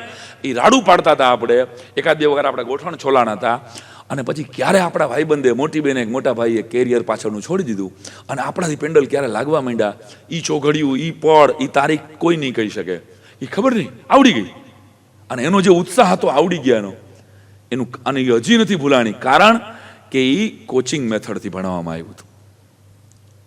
આ મેથડ જ શિક્ષકો ભૂલી ગયા ક્યાંક. મને એવું લાગે છે કે you are A facilitator only. બાળક ભણતો થાય ને એ તમારું મારું મૂળ કામ છે યાર. એને ભણાવી દેવું એ મૂળ કામ નથી. એની અંદર ઉત્સાહ જાગે કે આ વિષય તો કરવો જોઈએ યાર, આ તો ગોતવું જોઈએ. અને તમારા મારા કરતાં વધારે એના ઘરમાં લેપટોપ છે, એના ઘરમાં ટેબ્લેટ છે, એના ઘરમાં મોબાઈલ છે. તમે એનામાં વાવો તો ખરા સવાલ, એ ઉગશે દોસ્ત. પણ ક્યાંક શિક્ષકો થાકી ગયેલા છે, ક્યાંક. આ બધા જ ની વાત નથી કરતો હું. અને એકાદ છે ને આ કોરોનાનું જેમ સંક્રમણ છે ને, એમાં નેગેટિવ વાળાનું બહુ સંક્રમણ હોય. એ સ્ટાફ રૂમમાં તમે કાંઈ સારો પ્રયોગ કર્યો હોય ને, એવા કાંઈ ન કરાય પ્રયોગ ખોટા. આમાં પછી અમે આની પહેલાં કર્યો, એની પછી જૂના બહુ ખરાબ ઇતિહાસ હોય, કાં તો એની પાસે આગલી સ્કૂલના રિપોર્ટ બહુ કાઢ મોઢા. અમારી આગળ નિહાળેમાં આવી ગયા ભાઈ મેં બહુ બધું કર્યું હતું, કાંઈ કર્યું નહીં, પગાર વધારવાની વાત આવે ને મેનેજમેન્ટ આવે એમ કે સીધું એ પગારમાં આવી જાય. તમે જો એને ઓલી અર્જુનની આંખ દેખાય છે, આને ખાલી પગાર જ દેખાય છે. ફરીને કહું છું, એટલે પગાર મહત્વનો છે. અને તમે 5-5 વર્ષથી આ સંસ્થામાં જેટલા છે 50%થી ચાર્જ, એ સેટિસ્ફાઈડ હોય તો જ હોય ને ભાઈ. નકર અહીં 6 મહિના ટકતા નથી. કેટલાય એવાય છે. તો તમે આ સંસ્થામાં આવ્યા છો ફરીને, તમે આ સંસ્થાને શું આપ્યું એ મહત્વનું છે, બહુ મહત્વનું. એ યાદ રાખજો. ફરીને કહું છું કે ભૂલવું પ્રાકૃતિક છે, યાદ રાખવું જ કૃત્રિમ છે. આનો મતલબ એમ થાય મેડમ કે યાદ રાખવું જ કૃત્રિમ છે. એટલે આખી એજ્યુકેશન સિસ્ટમ આમ ગણો તો કૃત્રિમ વ્યવસ્થા ઉપર છે. મારી વાત સમજાય છે કે ઉપરથી જાય છે? હલો, ભારત માતા કી. કે પ્રાકૃતિક નથી. આ 3 દી પહેલાનો ફોન યાદ નથી, 8 દી પહેલાની સાડી યાદ નથી, 15 દી પહેલાનો જમવાનું યાદ નથી. આનો મતલબ કે ભૂલવું એ પ્રાકૃતિક છે. તો હવે તમે 2 મહિના પહેલા ભણાવેલો પ્રમેય કોઈ છોકરો આજને આજ પાકો કરી દે, ગોખાયેલો હોય, આવું તો કેવી રીતે રાહ જોઈ શકાય? જો તમને જ ન યાદ હોય, આનો મતલબ બાહુબલીની સ્ટોરી બધાને યાદ રહે છે. કોઈને પૂછવું પડે કટપ્પાએ શું કામ માર્યો? ના, કારણ કે રસથી શીખવામાં આવી. બાહુબલી જોવા ગયા ને ત્યારે એની પરીક્ષા નહોતી. સમજો, આ રસ ક્યાંક ખોવાઈ ગયો વર્ગખંડોમાંથી. આપણે જે ભણાવી રહ્યા છીએ પરીક્ષામાં પૂછા છે, આ પહેલા જ કહી દઈએ છીએ આપણે. આ અઘરા શબ્દો છે અને કેટલાક શિક્ષકો તો તરત જ કહે હવે જે પાઠ છે ને એ સૌથી અઘરામાં અઘરો. અરે પણ તમે શું કરો છો? એટલે ઓલા જે મારા જેવા 4-5 જણા હવે બીકડા, હાવ 1 નંબરના, બાપા હવે તો મરી રહ્યા. હા સાહેબ હવે બહુ અઘરો. અને 4-5 સાહેબના ફેવરિટ સ્ટુડન્ટ હોય, એનો હાથ ઊંચો જ હોય. ખબર છે? આવડતું હોય બોલો. આ સૌથી મોટી ઘટના છે ક્લાસ. આવડતું હોય બોલો એટલે 15 જણા આપણને આવડતું જ નથી કાંઈ. ઓલા 3 બોલશે આગળ જે બેઠા છે ને, ઓલા વાહેલા 40 જણા બેઠા હોય ને, ઓલા 3 સામે બોલને તું એ કે તને. અને 3 જેથી ગેરહાજર હોય ને તેથી આખો ક્લાસ ટેન્શનમાં હોય ગયા.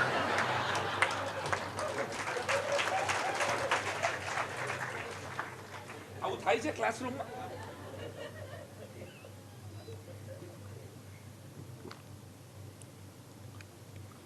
એ 3 જ જવાબ આપે રાખ્યા.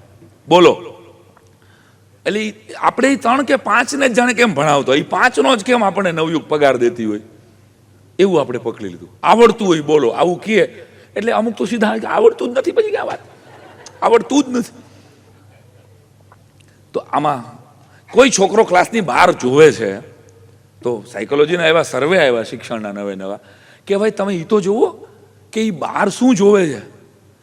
એનઈપીમાં તો એ બધી જ બારીઓ ખુલ્લી છે કે બહાર જોવે રાખે છે. તો શું જોવે છે આપણને? એટલે તો આપણા સાહેબો એક સમય બહાર ઊભા રાખતા, ખબર, ક્લાસની બહાર ઊભો રહે. એ પનિશમેન્ટ આપણે ગણતા હતા, પણ આપણું ઓબ્ઝર્વેશન બહાર કેટલું સારું થાય એ ચેક કરવા માટે હતું કે તું એક ક્લાસનું નહીં આખી નિશાળનું ધ્યાન રાખ.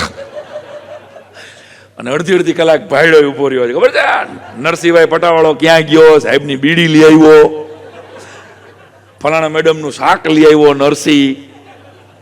આ બધું અમે જોયેલું. આમાંથી હશે કયા બહાર જ ઉભા રહ્યા હતા, ખબર, અડધી કલાક લેસન નો કરી આવે, બહાર ઉભા રાખો. તો આપણા શિક્ષકો જે આપણે નાની નાની પનિશમેન્ટ કરતા એની પાછળ સાયકોલોજીકલ કારણ હતા. બહાર જે યાદ રાખો, દરેક નબળા બાળકમાં સબળું શું છે? એક મુદ્દો તો હશે ને કે જે છોકરામાં હોય સરસ મજાનો. એ વાત આપણે નથી વિચારતા. ફરીને કહું છું, યાદ રાખવું એ કૃત્રિમ છે. તો આખી એજ્યુકેશન સિસ્ટમ પ્રકૃતિની વિરુદ્ધ છે આમ ગણો તો. આપણે આ સત્યને જો સમજી લીધું હોય, તમે આમાં મારી સાથે એગ્રી છો કે આપણે આ પ્રકૃતિની વિરુદ્ધ જઈ રહ્યા છીએ?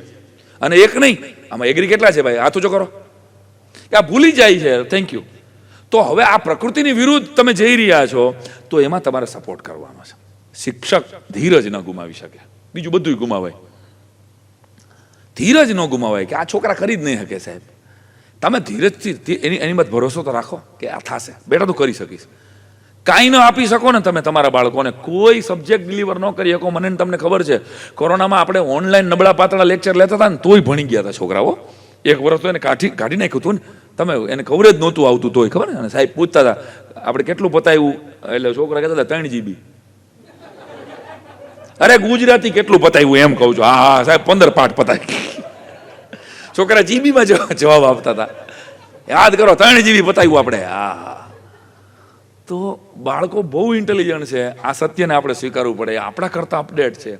આ સત્યને આપણે સ્વીકારવું પડે. અને આપણે જો એને કંઈક શીખવવાનો ભાવ હોય તો આપણે એના કરતા અપડેટ થવું પડશે. છે યસ ઓર નો? જો તમે એમ માનતા હોય કે તમે જેમ ભણતા હતા એમ જ આપણે ભણાવી, અને આ સાયકોલોજી છે, તમે જેમ ભણતા હોય એમ જ તમે ભણાવો, એમાં 7% ચેન્જ આવી શકે. આથી વધારે ચેન્જ નહીં આવી શકે.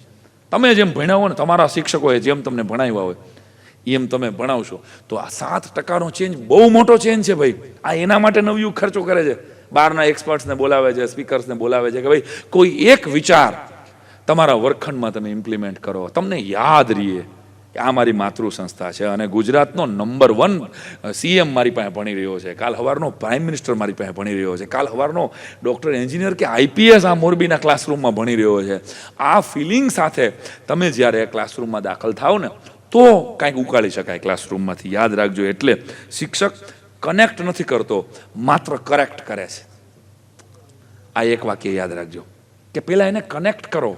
મેં જેમ શરૂઆતમાં તમને પ્રાર્થના કરાવી, પછી અજીબ દાસ્તા હૈ યે ગાઓ ને યાર, કહાં શુરૂ કહાં ખતમ, ये मंजिलें है कौन सी, न वो समझ सके न हम, अजीब दास्तां है ये. તો પિક્ચરના ગીતને એન્ટ્રીમાં એક્ઝિટમાં આઈસ બ્રેકિંગ પ્રવૃત્તિ છે. આ નાનકડી આઈસ બ્રેકિંગ છે. તમારો જે કાંઈ સબ્જેક્ટ છે એ સબ્જેક્ટથી તદ્દન વિરુદ્ધ કોઈ 2 મિનિટની પ્રવૃત્તિ તમે આઈસ બ્રેકિંગ કરાવો અને પછી તમારા સબ્જેક્ટ ઉપર આવો. તમે કાલે ઢોસો ખાવા ગયા હતા અને મેં જાણ્યું કે મદ્રાસનો એક ઢોસાવાળો છે મોરબીમાં, એ 10,000 રૂપિયા કમાઈ છે. એક સ્કિલ બેઝ કોઈ વાત કરો એવી કે જે તમારા સબ્જેક્ટની નથી. આવો પ્રયોગ કરવામાં કોઈ મેનેજમેન્ટ ના પાડે છે તમને? ના. 2 મિનિટો ખાલી કે તમારું કનેક્શન થાય. સર આવા જ શું કામ કરી ગયા? મેં એક પ્રયોગ ખાલી નચિકેતામાં કરેલો સાહેબ, જેનાથી બહુ ફાયદો થયો બાળકો વિદ્યાર્થીઓની અંદર, કે વાંચતા નથી આજના છોકરાઓ, એટલે મોટા પ્રશ્નો એને લખવામાં પ્રોબ્લેમ છે. જે 5th ઓનવર્ડ્સ જેટલા પણ હશે, 9th 10thના ભાષાના કે એસએસના ટીચર્સ ક્યાં છે? 9th 10thના મોટા પ્રશ્નોમાં ઇસ્યુ આવે છે ને સાહેબ, ટૂંકનો લખવામાં એ લેથાર્જિક થાય, બરાબર. એને એમસીક્યુમાં કાંઈ પ્રોબ્લેમ નથી, પણ મોટા પ્રશ્નો એ લખશે જ નહીં અને લખવું જ નથી, કારણ કે એની રાઇટિંગ સ્કિલ જ વહી ગઈ. એકચ્યુઅલી આપણે બધાની વહી ગઈ. આપણે બધા પત્રો લખતા હતા એક સમયે, પણ પત્રો બંધ થઈ ગયા એટલે ક્રિએટિવ રાઇટિંગ બંધ જ થઈ ગયું. વોટ્સઅપમાં આપણે ઓકે ને બદલે કે લખીએ છીએ ખાલી, ખબર છે? આપણે શોર્ટેસ્ટ ફોર્મમાં અત્યારે જીવી રહ્યા છે. ચાલો હવે આ તો આખો વૈશ્વિક વિષય છે, આને તો હવે બાળકોમાંથી મોટા પ્રશ્નોને કેમ ખાળવા, તો અમે પ્રયોગ એ કર્યો ખાલી કે પહેલા મહિનાની અંદર એને ગમતા, એને જોયેલા પિક્ચર વિશે એને લખવાનું કહેવામાં આવે. એને તમારે તો વિષયથી મતલબ નથી ને. 1857નો સ્વાતંત્ર્ય સંગ્રામ હજી ક્યારે લખશે? કે જ્યારે એ 10 લીટી કોઈ બીજા સબ્જેક્ટ ઉપર લખવાનો એનો ભરોસો આવશે. એને જે પિક્ચર જોયું હોય એ પિક્ચરની સ્ટોરી લખવાનું અમે એને કીધું, અને આનાથી ફેર પડ્યો. 5મા ધોરણ પ્લસ અમે કર્યું, આ 5th ઓનવર્ડ્સ કર્યું. મોટા અલગ અલગ આપ્યું, બધાને પિક્ચરની સ્ટોરી ન આપી. કોકને પિક્ચરની સ્ટોરી આપી, કોકને બીજું આપ્યું, કોકને એના ફૈબા વિશે કીધું લખવાનું. તું તારા ફૈબા વિશે લખ, એટલે એ જાણશે. ફોન કરવાનો તમારે, ફોન કરીને જાણો એનો જન્મ ક્યાં થયો. હવે એના ફૈબા વિશે નિબંધ જ નથી એની પાસે, અને એ ગૂગલમાં ન મળે. મારા મામા વિશે મારા વિશે ગૂગલમાં તમને 1000 વિડીયો મળશે, પણ મારું મોહાળ હું કર્યું, મારા જીવનમાં મારા મામાનું શું મહત્વ છે, તો એ તો મને જ ખબર છે ભાઈ. તો ક્રિએટિવ રાઇટિંગમાં અમે એને એક તો રિલેશન બોન્ડિંગ થયું, બીજું એને ગમતી એડવર્ટાઇઝ, તો એને બહુ બધી એડવર્ટાઇઝ મોઢે છે. 7મા ધોરણના છોકરાએ 40 જેટલી એડવર્ટાઇઝ લખી, અને એ એડવર્ટાઇઝની માર્કેટિંગ સ્ટ્રેટેજી લખી ગૂગલ ઉપરથી ગોતીને. અમે એને કીધું નહોતું, અમે તો ખાલી એડવર્ટાઇઝ ઉપર એક નિબંધ લખવાનું કીધું હતું કે ચાલતી એડવર્ટાઇઝ એટલે માઉન્ટેન ડ્યુ આટલા લાખ વેચાઈ છે, કોકા કોલાની આટલી ઇન્કમ છે, બધું ગોતી આવ્યો છોકરો. ભલે ગૂગલનો સપોર્ટ લીધો એને, લેવા દો કે તું સપોર્ટ લઈને એડવર્ટાઇઝ જે છે, એડવર્ટાઇઝની ટેગલાઇન, એડવર્ટાઇઝ કેવી રીતે બને, અને સૌથી હિટ એડવર્ટાઇઝ કઈ, સૌથી વધારે રીચ કોની, અને કઈ એડવર્ટાઇઝ અપડેટ થઈ. જેમ કે ટૂથપેસ્ટની એડવર્ટાઇઝ સતત અપડેટ થયા કરે, અબજો રૂપિયાનું માર્કેટ છે, દિખતા હે સો બિકતા હે. તો આની ઉપર જો લખાવાનું શરૂ કર્યું, તમે ક્યાંક એવો પ્રયોગ કરી શકો કે શરૂઆતના દિવસોમાં, મતલબ સ્કૂલ શરૂ થાય ત્યારે આખી સ્કૂલ એ દિશામાં એક એવું ફ્રી પેપર કાઢે. આને કંઈક ક્રિએટિવ નામ આપજો શિક્ષકો વતી, કે જેમાં તમે એવું કરો કે જેમાં એને ગમતું હોય ને, એ ઓળખતો હોય, એની સોસાયટી વિશે લખે, એના ફ્રેન્ડ્સ વિશે લખે. મોટા પ્રશ્નો ને એમાં એમસીક્યુ નહીં દેવાના ફરજિયાત. 4 જ પ્રશ્નો કાઢો, ધોરણ પ્રમાણે કાઢો, એક જ ધોરણનું એક જ પેપર, ફ્રી પેપર, કે જેમાં એકાદ બોલિવૂડનો સવાલ હોય, એકાદ ગુજરાતી મૂવીનો સવાલ હોય, એકાદ હિન્દી મૂવીનો સવાલ હોય, એકાદ એવેન્જર્સની વાત હોય જે એનું ગમતું પાત્ર છે. નાના છોકરાઓ હોય તો એ, અને મોટા પણ કાર્ટૂન જોવે છે, બહુ સરસ કાર્ટૂન જોવે છે એ લોકો, એનું એટેચમેન્ટ છે. કેટલાક છોકરાઓ ટીનેજર થયા હોવા છતાંય જોવે, તો એના પાત્રો વિશે તમારા પ્રિય કાર્ટૂનની સિરિયલ કે તારક મહેતાના ટપુડાના, ધારો કે એ બધા જ જોતા હોય, મોસ્ટલી 10,000 એપિસોડ થયા છે, તો ટપુડાના કારસ્તાન, કોઈ પણ એક કારસ્તાન લખાવો. આ રસ્તો અમે લાસ્ટ યર કરેલો, અને એનાથી અમારા મોટા પ્રશ્નોમાં બહુ ચેન્જ આવ્યો. એને પહેલા ભરોસો આવ્યો કે હું મારી મમ્મી વિશે તો લખી શકું 10 વાક્યો, અને પછી તમારે બ્રિજ કરવાનો છે. જો તારી મમ્મી વિશે લખો ને, તો હવે તું કોઈને વિશે પણ લખી શકે. ક્રિએટિવ રાઇટિંગ તરફ જો આપણે આગળ નહીં વધારીએ તો બાળકને એમસીક્યુ તો થઈ ગયું છે સહેલું, એમ થઈ આ જ કરાય. તો અહીંથી અમને એક ફાયદો થયો. એટલે ફરીવાર કરેક્ટ કરો, કરેક્ટ કરતા પહેલા કનેક્ટ કરો. આ સૂત્ર એક યાદ રાખજો તમે. સૌથી મોટામાં મોટો બાળક માટે એની સ્કૂલ છે ને, એ એનો પરિવાર છે, બીજી એની સોસાયટી છે, 3જા નંબરે સ્કૂલ આવે છે, અને 4થા નંબરે ટીચર આવે છે. સ્કૂલનું વાતાવરણમાં એ 3જા નંબરે ભણે છે, યાદ રાખજો. એની પ્રાર્થના, એનું એટમોસ્ફિયર કેવું છે. પછી 4થા નંબરે ટીચર આવે છે. તો આ ચારને જ્યાં સુધી બોન્ડિંગથી તમે નહીં જોડો, ત્યાં સુધી એ બાળકનો વિકાસ નહીં થાય. અને ટીમ છો તમે, યાદ રાખો. આમાં કોઈ એક સબ્જેક્ટમાં, એક 10મા ધોરણમાં કે 9મા ધોરણમાં કે 12મા ધોરણમાં 100માંથી 100 માર્ક સાયન્સમાં લઈ આવશે, પણ ગુજરાતીમાં એ ફેલ થશે તો ચાલશે? નહીં ચાલે. તો આ ટીમ છે, અને ટીમને ડિસ્ટર્બ 2 જ વસ્તુ કરી શકે. આ 2 વસ્તુમાં ખાલી તમે ધ્યાન દો ને, એટલે નવયુગની ટીમ કોઈ દિવસ ગોટે નહીં ચડે. એક મિસઅન્ડરસ્ટેન્ડિંગ, અને બીજું મિસકોમ્યુનિકેશન. આ 2 જ વસ્તુ, મિસઅન્ડરસ્ટેન્ડિંગ થાય છે આપણી વચ્ચે. એક શિક્ષકની વાત બીજા શિક્ષક સુધી નથી પહોંચતી, અને મિસકોમ્યુનિકેશન કોઈ પણ ટીમને તોડી નાખવા માટે સક્ષમ છે. વિદ્યાર્થીઓ સામે જાઓ, નાના નાના સ્લોગન આપું છું તમને. Comparison and competition always hertz. Possible હોય તો એટલીસ્ટ પ્રાઇમરીમાંથી અમે તો કાઢ્યા છે, હું ટ્રસ્ટીઓને પણ વિનંતી કરું કે નાની નાની સ્પર્ધાઓમાં નંબર આપવાનું બંધ કરી દીધું અમે. બહુ તકલીફ પડી પહેલા બીજા વર્ષે, બહુ તકલીફ પડી કે આપણે દાંડિયા કરતા હોય તો એલકેજી એચકેજીમાં, પહેલા બીજામાં, પાંચમા ધોરણ સુધી મેં મારી સ્કૂલમાં આ પ્રયોગ કર્યો કે અહીં કોઈ નંબર આપવામાં નહીં આવે, અહીં માત્ર પરફોર્મન્સ છે. સારું પરફોર્મન્સ કર્યું ને ખરાબ પરફોર્મન્સ એ પરફોર્મન્સ હોય છે. થયું શું કે મોંગોલિયન ચાઇલ્ડ હતું સાહેબ મારી સ્કૂલમાં એક, અને પહેલા જ વર્ષે સ્વાભાવિક છે કે આપણે વેશભૂષા રાખેલી. વેશભૂષા તો કેવા બીજા ત્રીજાના છોકરાઓ તો કોઈ ઝાંસીની રાણી, લગભગ ખબર છે ને હોલસેલમાં ઝાંસીની રાણીઓ બની હોય, ઝાંસીની રાણી ફેવરિટ હોય, ઝાંસીની રાણી હોલસેલમાં બની હતી બધા. અને એ છોકરીનો નંબર આવ્યો સ્વાભાવિક છે, અને છોકરાનો નંબર ન આવ્યો તો એ રડ્યો બધાની વચ્ચે, મારો નંબર ન આવ્યો, મારો નંબર ન આવ્યો. આહા, મારો નંબર. એ અડધી કલાકે એ છાનો રહ્યો. અને ત્યારે મેં આમ બહુ ઇમોશનલ ઘટના હતી. અરે યાર તું બેટા રડે છે એમ, તારો નંબર હવે હું કેમ નંબરનો ડિક્લેર કરી દીધો કે સાહેબ મારો નંબર ન આવ્યો. મોંગોલિયન ચાઇલ્ડ હતો એ 10મા સુધી 8મા સુધી ભણ્યો મારી સ્કૂલમાં, અને અત્યારે તો બહુ સારી જગ્યા ઉપર છે. મારો વિષય આને પાછો આર્મીવાળાનો છોકરો હતો, એટલે મેં એ લાગણીથી લીધો હતો કે આર્મીવાળાનો દીકરો છે જેને દેશ માટે કામ કર્યું હોય, એના સંતાનને કોઈ એડમિશન આપવા તૈયાર નહોતું. આ થોડોક ડાઉન સિન્ડ્રોમ છે, કાંઈ વાંધો નહીં, થઈ શકશે. એ મારા માટે ચેલેન્જ હતી. એ છોકરાએ મારી સ્કૂલમાં મને નક્કી થઈ ગયું કે આ એકને દુઃખ થાય છે, બીજાનો નંબર આવે છે એમાં, તો આ તો ન ચલાવી લેવાય.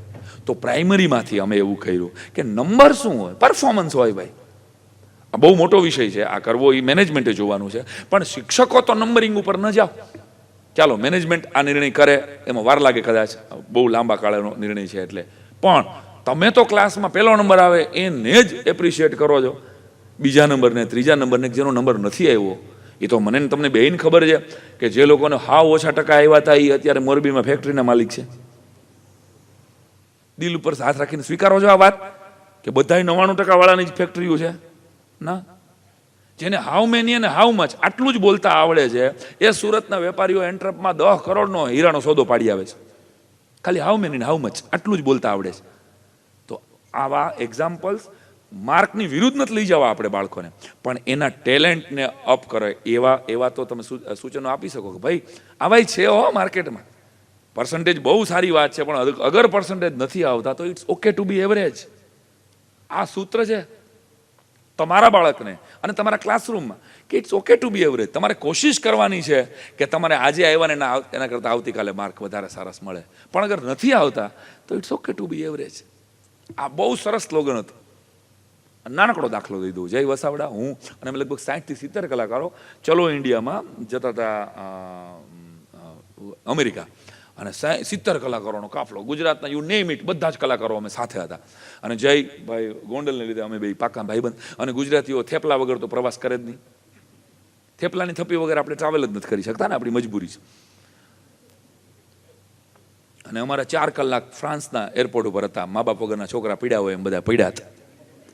કોણ ઓળખે અહીંયા જય વસાવડા કોણ, સાંઈરામ દવે કોણ, લિજેન્ડ ગુજરાતના કલાકારો. પણ ફોરેનરોને કાંઈ મતલબ નહોતી, સ્વાભાવિક છે. અમે બધા બરમુડા પહેરીને બેઠા હતા. કાંઈ અમારે તો 3.5-4 કલાક કાઢવાની હતી. એમાં જઈએ લસણીયું થેપલું કાઢ્યું અને સુગંધ આવી. આહા, તણક બેન સુધી તો આમ સુગંધ ગઈ. અને સામે 2 હવાઈ સુંદરીઓ આવીને બેઠી હતી. કેમ દાંત કરે? હવાઈ સુંદરીઓ, એરોસ્ટેસનું ગુજરાતી શું થાય? હવાઈ સુંદરીઓ આવીને બેઠી, કોઈ આગલી એરલાઇન્સની. તો સ્વાભાવિક છે કે જયનું તો ઇંગ્લિશ મારા કરતાં બહુ સારું. તો જય આમ ખાતા પહેલાં ઓલો આપણો એક સ્ત્રી દક્ષિણીનો ભાવ છે, એટલે જયે પૂછ્યું કે you want to bite it? એટલે ઓલો કે oh yeah it's Indian food. તો કે હા. What is it? તો કે ઇટ્સ થેપલા. થેપલા, ઓકે. મેં હળવેક દિન જઈને જઈ રહેવા દે, આ લસણીયું છે. અમારી બે વચ્ચે પર્સનલ કોમ્યુનિકેશન થયું. જયાને નો પચે, વાહ લાલ ઘૂમ છે. મેં કીધું જો તો, અને આ આખી લાલ થઈ જાય. મેં કીધું નો દેવાય આને. પણ જય કે ના એમાં કાંઈ વાંધો, એને કીધું છે ને આપણે આપવું છે ને. એટલે જઈએ વળી એક ભૂંગળું આપ્યું થેપલાનું. આ છે. અને ઓલીએ એક બટકું ભર્યું. હવે લસણીયું થેપલું આપણું એ મૂકે. એ ભેગી આખી બોટલ પાણીની પી ગઈ, લાલ ચોળ થઈ ગઈ. મેં કીધું જય આ કેસ કરી નાખ્યો આપણી માથે, આ લોકો ખબર છે ને આને કાંઈ થઈ ગયું ને તો આ સીધી કેસ જ કરે, અને આમ તું યાર નહીં આપણે અમેરિકા પહોંચી આવે. મને એટલી બધી બીક લાગી ગઈ. તો મને કે જોતો ખરા. પછી પાછો જઈ મૂકે નહીં જઈ કીધું હાવ ઇઝ ઇટ. હવે તો રેવા દે, તું જોતો ખરા પરસેવે રેપ થઈ ગઈ છે ને હાવ ઇઝ ઇટ ક્યાં પૂછે. મને કે તું શાંતિ રાખ, હાવ ઇઝ ઇટ. એટલે અમને એમ હતું કોલી એમ કહે છે કે બહુ બોગસ છે, બહુ તીખું છે. સાહેબ એ હવાઈ સુંદરી એર હોસ્ટેસે સરસ સ્માઇલ સાથે કીધું કે ઇટ્સ ડિફરન્ટ. એને ખરાબી ન કીધું અને સારું ન કીધું. એને શું કીધું? ઇટ્સ, બોલો જોરથી, ઇટ્સ ડિફરન્ટ. તમારા આ વાતને જોડું છું વર્ગખંડ સાથે કે તમારા વર્ગખંડમાં પણ બહુ સ્કોલર છોકરાઈ છે અને બહુ નબળાઈ છે, એની વચ્ચે ઇટ્સ ડિફરન્ટ આખી એક પ્રોડક્ટ બેઠી છે. એના અસ્તિત્વનો સ્વીકાર કરો કે જુદો છે છોકરો ભાઈ. એની ફરિયાદો કહીને એના મોરલને નહીં તોડી નાખો, એ જરાક જુદો છે. બસ આ જુદો છે એ દરેક શિક્ષકને ખબર પડી ગઈ કે આ 3 નંબરના બેન્ચ ઉપર જે બેસે છે એ છોકરી જરાક જુદી છે, તો એને ટ્રીટમેન્ટ જુદી છે. મારા તમારા ઘરનો બનેલો દાખલો છે કે ઘરની બાજુમાં એક કૂતરાને પાળેલો હતો અને આખું કુટુંબ એના ખાનદાનના અમુક ઘરમાં તો ખબર છે ને કે આલ્સીશન કૂતરું હોય તો એના પરિવારના પિતૃ જેવું રહેતું હોય, ખબર છે. તો એ અમારો પમ્મી છે, અમારે માંદું પડી ગયું સાંઈરામભાઈ. મેં બહુ કહેવાય પમ્મી માંદું પડી ગયું તો મેં શું કરું? મને કે દવા પીવડાવી. તો હું બરાબર ઘરે ગયો અને આખું ખાનદાન ભેગું મળી અને પમ્મીને ઓલી ચમચીમાં લઈને દવા, 2 પગ પકડાતા ને 2 હાથ પકડાતા ને 2 આમ પકડી રાખ્યું હતું અને પમ્મી કોઈ હિસાબે દવા પીવે નહીં. અને એક આમ ઠેકડી મારી પમ્મીએ તો એક હાથમાં બોટલ હતી, એ બોટલ ઢોરાઈ ગઈ, ચમચી ઢોરાઈ ગઈ અને રાડ ઘરમાં થઈ ગયા બધા પમ્મી માથે. ઓલા કે જુઓ ને પીતું નથી. અમે 10 મિનિટમાં વાત કરતા હતા ને ત્યાં જે દવા ઢોરાઈ ગઈ હતી ને એ કૂતરું ચાટીને પીતું હતું. ત્યારે મેં કીધું સી આની સિસ્ટમ અલગ છે, આ માણા થોડું છે કે ચમચીથી પીવે. મને કે હા અમને નો મગજમાં આવ્યું. મેં કીધું એટલે તો માસ્તર બનાવ્યો હોય છે મને ભગવાને. એમ તમે ઈચ્છો છો કે વર્ગના 40 બાળકો એક જ સરખી રીતે તમે ભણાવી લીધું ભણી ગયા, એમ ના થાય. આવું તો તમે ભણતા હતા ત્યારે એમ થયું છે કોઈ દિવસ? તો ગોખણપટ્ટી હતી ભલે, પણ આપણા શિક્ષકોએ કેવું સરસ ભણાવ્યું અને આપણે અહીં સુધી પહોંચ્યા. તો ફરીને તમે 40 બાળકો પાસેથી એવી અપેક્ષા રાખો કે હું ભણાવું એટલે 40 ને ઉતરી જાય, તો આ મોટામાં મોટો વેમ છે. મારો ક્લાસ હોશિયાર થઈ જાય, મોટામાં મોટો વેમ છે. અરે ભાઈ બધાની સિસ્ટમ અલગ છે. અને મહાભારત શીખવે છે કે ગુરુદ્રોણે અર્જુનને જ બાણ શીખવાડ્યું. તો ભીમ તો વધારે જો આગોનો બાણ મારી શકે, દાખલા તરીકે આટલો બધો કદાવર હોય તો એ તો 25 કિલોમીટર દૂર બાણ ન મારી શકે, પણ ભીમને ગદા જ આપી છે. મહાભારતની વાર્તા આપણે ધાર્મિક પરિપ્રેક્ષથી જોઈ છે, એજ્યુકેશન પરિપ્રેક્ષથી જોઈએ તો જ ખબર પડે કે એણે દરેકને એની એબિલિટી પ્રમાણે શિક્ષણ આપ્યું. ભાઈ કે ભાઈ આ અર્જુન બાણમાં જ શ્રેષ્ઠ થઈ શકશે, એટલે ધરતીનો શ્રેષ્ઠ ધનુર્ધર અર્જુનને બનાવ્યો. સહદેવ ગૌ વૈજ્ઞાનિક હતો, નકુલ અશ્વ વૈજ્ઞાનિક હતો, એટલે એની ઘોડા ઉપર એની માસ્ટર હતી, એટલે એને ભાલો આપ્યો છે અને અર્જુનને ગદા આપી છે. તો આપણી એજ્યુકેશન સિસ્ટમમાં આપણી આવી તકલીફ છે કે આપણે બધાને બાયફર્ગેટથી જુદા જુદા ભણાવી તો નથી શકતા, પણ આટલું સ્વીકારીએ ને તો પણ વાતાવરણમાં ચેન્જ આવશે. આપણી તકલીફ એ છે કે આપણે અમે વાળાને સ્વીકારતા જ નથી. નાનકડો હળવો ફૂલ દાખલો દઉં. બીજા 3નો ક્લાસ, સરકારી સ્કૂલ. મેં પૂછેલું, મેં બેટા 2 સફરજન હોય અને બીજા 2 સફરજન ભેગા કરવામાં આવે તો કેટલા થાય? એટલે એક છોકરો કે 4, બીજો કે 4, ત્રીજો બેઠો હતો ને એ કે 5. 5 ન થાય બેટા, ગણ તો કેટલા થાય? મેં આમ હાવ સાદું કરી નાખ્યું. મેં કહ્યું જો તો કેટલા થાય? મને કે 5. તું રોવા કામ બેટા 5 ન થાય, તું ગણ તો ખરા બેટા કેટલા થાય? મેં એમ કીધું નહીં 4, પણ કે સાહેબ 5 થાય, સફરજન 5 થાય. એટલે મેં કીધું બેટા 4 થાય. મને કે સાહેબ એક સફરજન હું મારી ઘીરે જ લઈ આવ્યો છે. 1 કરોડ રૂપિયાની આ વાત હતી. જો અહીં શિક્ષકો નવયુગના આટલી એક જ પ્રસંગને યાદ રાખે ને કે દરેક બાળક પાસે એના પૂર્વજન્મનું એક સફરજન છે, એની માનસિકતાનું એક સફરજન છે, એના કુટુંબના સંપ્રદાયનું એક સફરજન છે. કેટલાય સફરજન લઈને બાળક નિશાળે આવે છે ભાઈ, અને તમે 2 ને 2 4 જ દેખાય છે તમને. તમે એના અસ્તિત્વનો સ્વીકાર તો કરો, તો એ તમારા અસ્તિત્વનો સ્વીકાર કરશે ને. ચોખ્ખી વાત છે. એને સ્વીકાર્યા વગર, તમને સ્વીકાર્યા વગર હું તમને ગમે કાંઈ વાત કરું, તમને કનેક્ટ કર્યા વગર હું તમને કરેક્ટ કરવા બધા, તો એ થોડું થાય. બેહે જ નહીં કોઈ, 7 મિનિટ નો બેહે ભાઈ. તું તારી ઘીરે સાંઈ રેમ હોય તો અમે કાંઈ થોડા, આ સીધી વાત છે ને. તમને કનેક્ટ કર્યા તો તમે 1 કલાકથી સાંભળી રહ્યા, 1.25 કલાક થઈ અત્યારે, જુઓ તમે આમ કાયદેસર. તો ફરીને કહું છું કે સ્ટુડન્ટ્સને કંટ્રોલ નથી કરવાના. આ નાના સ્લોગન છે, તમને બધાને ક્યાંક કામ લાગશે. લખવા હોય તો તમે લખી પણ શકો. Comparison and competition hertz. તમારા ક્લાસરૂમમાંથી તમે શું આમાંથી કરી શકો છો એ તમારી ઉપર છે. કમ્પેરિઝન નહીં કરો. ફલાણો જોઈ લે, આને જો, આ કેટલી જોરદાર. અરે પણ એટલે આ બેને ઝેર કરી દેવા તમારે. અને ઘણા ઘરમાં એ આઈડેન્ટિટી કરે, ખબર છે, અમારી દીકરી બહુ ભણે પણ આ નંગ અમારે કાંઈ ભણે નહીં. માર્ક કરજો તમે. ખબર છે ને, આપણા મમ્મી પપ્પા જો આપણું આઈ કાર્ડ બનાવી નાખ્યું હોય એટલે ઓલો નક્કી જ કરે કે આપણે કાંઈ ભણતા જ નથી. હવે આપણે બધી આપણી પબ્લિસિટી થઈ ગઈ છે. આખા મોરબીને ખબર છે કે આપણે કાંઈ ભણતા નથી, આપણા અક્ષર ખરાબ થાય છે, બેનના જ અક્ષર સારા થાય છે, એટલે બેનની ચોપડી ફાડી નાખે છે. જો બદલા લઈ રહ્યો છે છોકરાઓ, એને ભાઈ બહેનના સંબંધો ડિસ્ટર્બન્સ આવી રહ્યો. શું કામ? કારણ કે બહુ સારું ભણે છે. અમેરિકામાં તો આના બહુ ભયંકર પરિણામો આવી રહ્યા છે. વિદેશની અંદર તમે કદાચ બધા ન્યૂઝ તમારી પાસે ન પહોંચતા હોય. હું તો 6 વખત અમેરિકા ગયો છું. એટલે ટીચરને શૂટ કરી નાખ્યા બાળકોએ ગનથી. આ દાખલા છે. પોતાના વર્ગખંડ ઉપર ગોળીઓ ચલાવી. આ સમાચાર તો કદાચ તમારા સુધી પહોંચ્યા હશે. કેટલી હદે ઘાતક વાતાવરણ થયું હશે. એને કેટલો ગુસ્સો આવ્યો હશે પોતાના વર્ગખંડ ઉપર, એના મિત્રો ઉપર, એના ટીચર ઉપર. વિચાર તો કરો. તો એના કરતાં તો મોરબીવાળા હારા ન કહેવાય છોકરા. અહીં ઘા કર્યો કોઈએ, વધીને પંચર પડ્યું હોય, ખબર છે, બહુ ખીજાડ.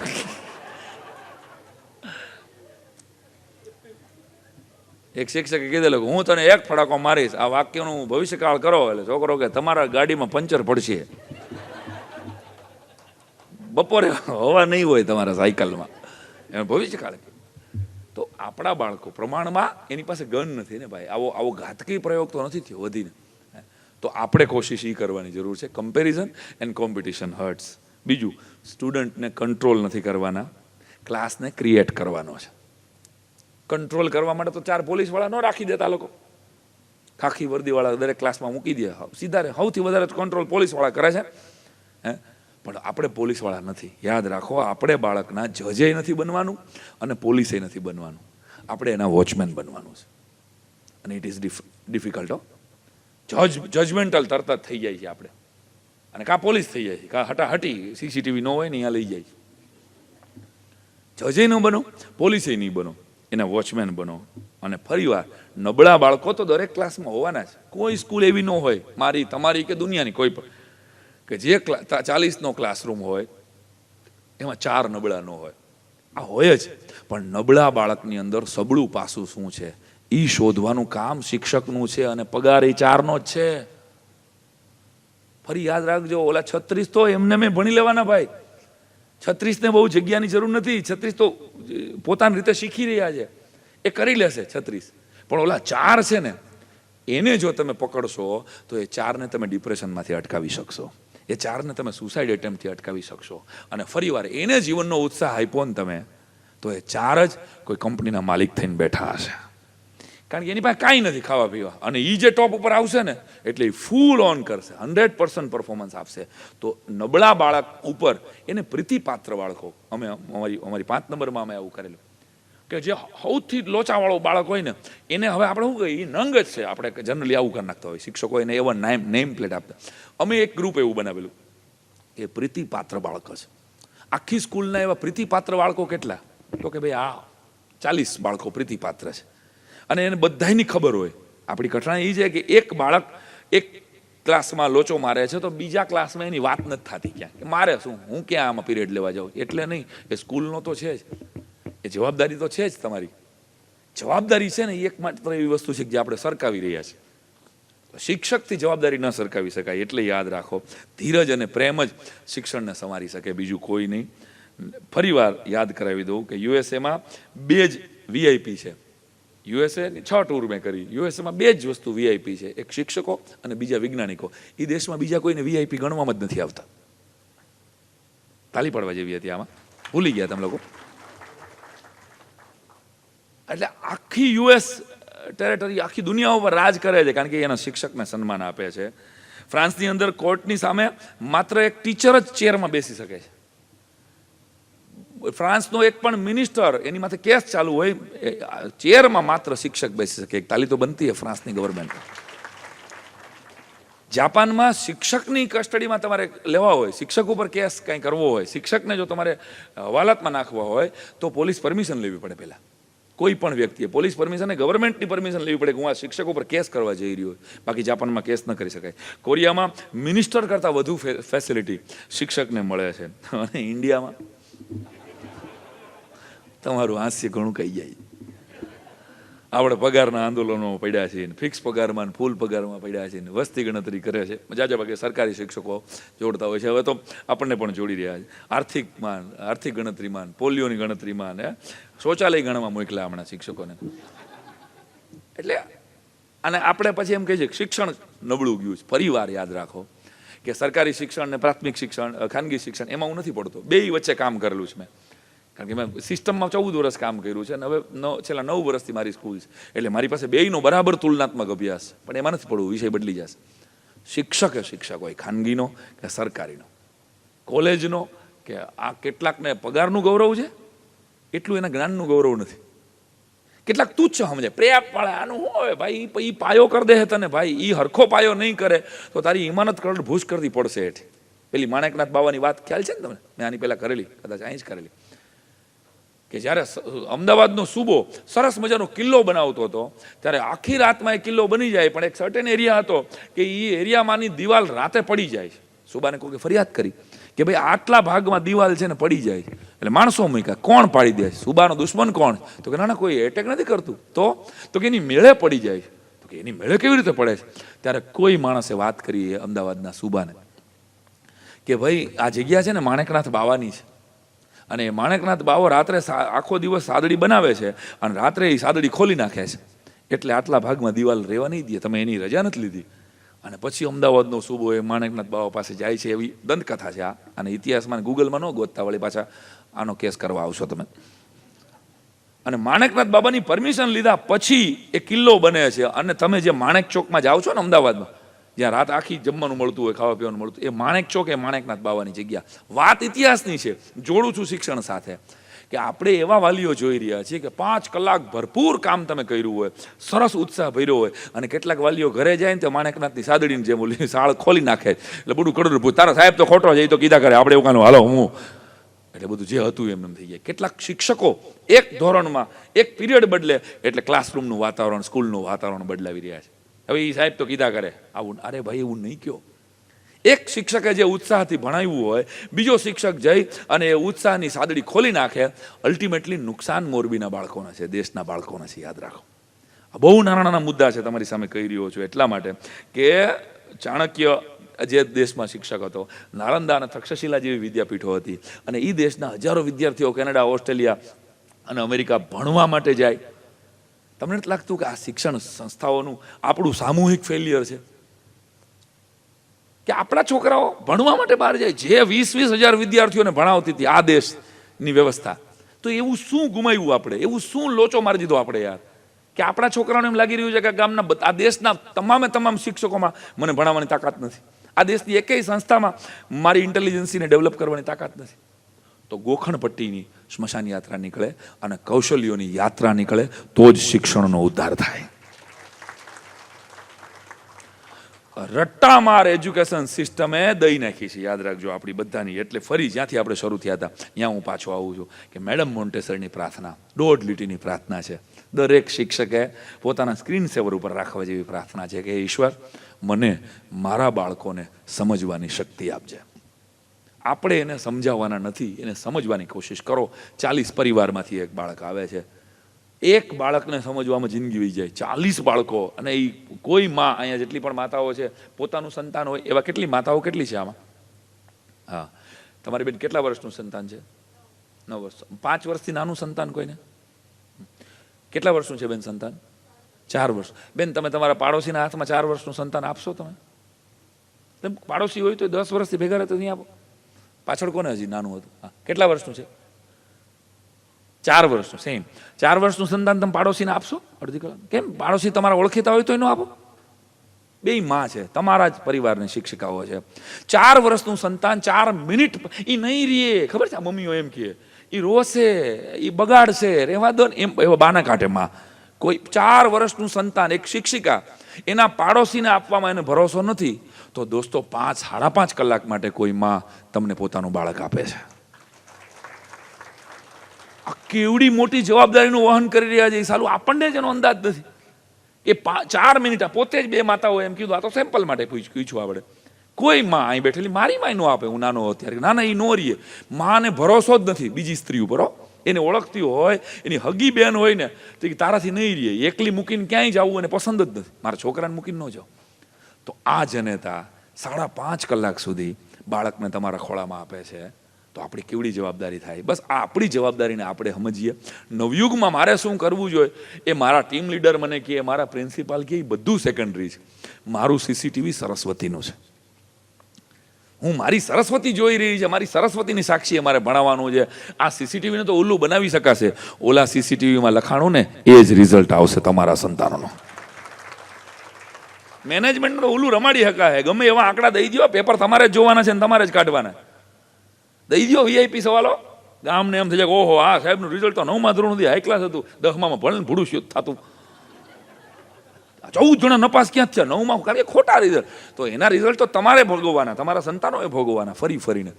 તો આપણે બધા એકબીજાને ઉલ્લું રમાડી શકશું, યાદ રાખજો. પણ શિક્ષકનો વ્યવસાય એવો છે કે આ સરસ્વતીની સાક્ષીએ ચાલતો વ્યવસાય છે. તો દર્શક એમ કહેતા કે ઇઝરાયલે ડંખ ન મારે ને એવી મધમાખી બનાવી, ડંખ ન મારે એવી ઇઝરાયલે મધમાખી બનાવેલી છે. ગૂગલ કરજો.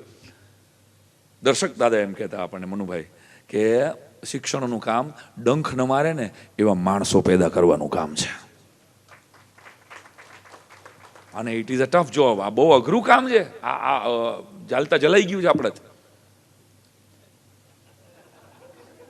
પણ કાયદેસર જો આપણી પરીક્ષા લેવામાં આવે આપણા ને આપણા સબ્જેક્ટમાંથી,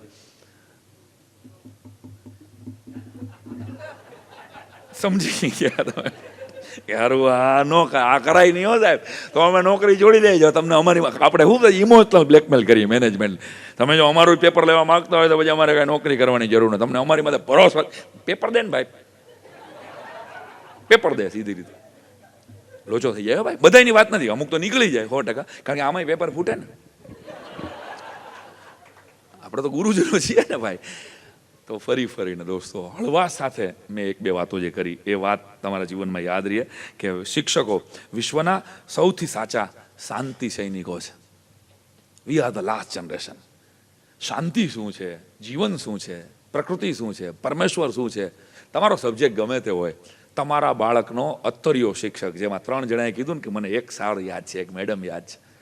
તમારા જીવનનું લક્ષ્ય એકમાત્ર એટલું હોવું જોઈએ કે મારે મારા વિદ્યાર્થીઓમાંથી, નવયુગમાંથી 50 વર્ષ પછી કોઈ છોકરો આઈએસ બનીને બેઠો હોય ને મોરબીના કલેક્ટર તરીકે, તેથી એ મારી પાસે લાલ ગોળાવાળી ગાડી લઈને ઊભો રહીએ કે સાહેબ આશીર્વાદ આપો, હું કલેક્ટર થયો, હું આઈપીએસ થયો, બસ તે દિવસે તમારા બધા પગાર વસૂલ. પોરબંદરમાં આગ લાગી, રાજાશાહી વખતની ઘટના છે, અને અડધી રાતે આગ લાગી. આપણા ભાઈ પેલા પટણી, પ્રભાશંકર પટણી આપણા એના દીવાન હતા, અને રાત કહો કે પ્રભાશંકર પટણીને કીધું કે ફલાણા ખૂણામાં આગ લાગી છે. દોડતા ગયા બધા, જોયું તો કિલ્લાની દિવાલ ઉપર આગ લાગી હતી. એટલે એમ કીધું કે આટલી દિવાલ પાડી નાખીએ. એટલે તોપવાળાને કીધું કે મોઢું ફેરવી નાખ અને આટલો ભાગ દિવાલનો પાડી દે. એટલે તોપવાળાએ તરત આખું ગામ આવી ગયું જોગીને, ઓહો આગ લાગી કરતા માણસો ભેગા થઈ ગયા. અને આમ કરીને આમ તોપનું નાળચું ફેરવવામાં આવ્યું ને એટલો ભાગ ઉડાડી દેવામાં આવ્યો. પણ એક ગોળો માર્યો, કાંકરી હલી નહીં. બીજો ગોળો માર્યો, કાંકરી હલી નહીં. જલ્દી કર ભાઈ, ત્રીજો ગોળો માર. એ ત્રીજો ગોળો તૈયાર કર્યો ને ત્યાં પિતાંબર મિસ્ત્રી નામનો એક માણસ આવ્યો કે પ્રભાશંકર પટણી માફ કરજો, તમે ત્રીજા ગોળાની તૈયારી કરો કે 5મા ગોળાની કરો, પણ આ દિવાલ મારા બાપ પોચા મિસ્ત્રીએ બનાવેલી છે, આની કાંકરી કોઈ નથી હલશે નહીં, આની કાંકરી કોઈ નથી ખેરવાહે નહીં, આ મારા બાપે બનાવેલી છે.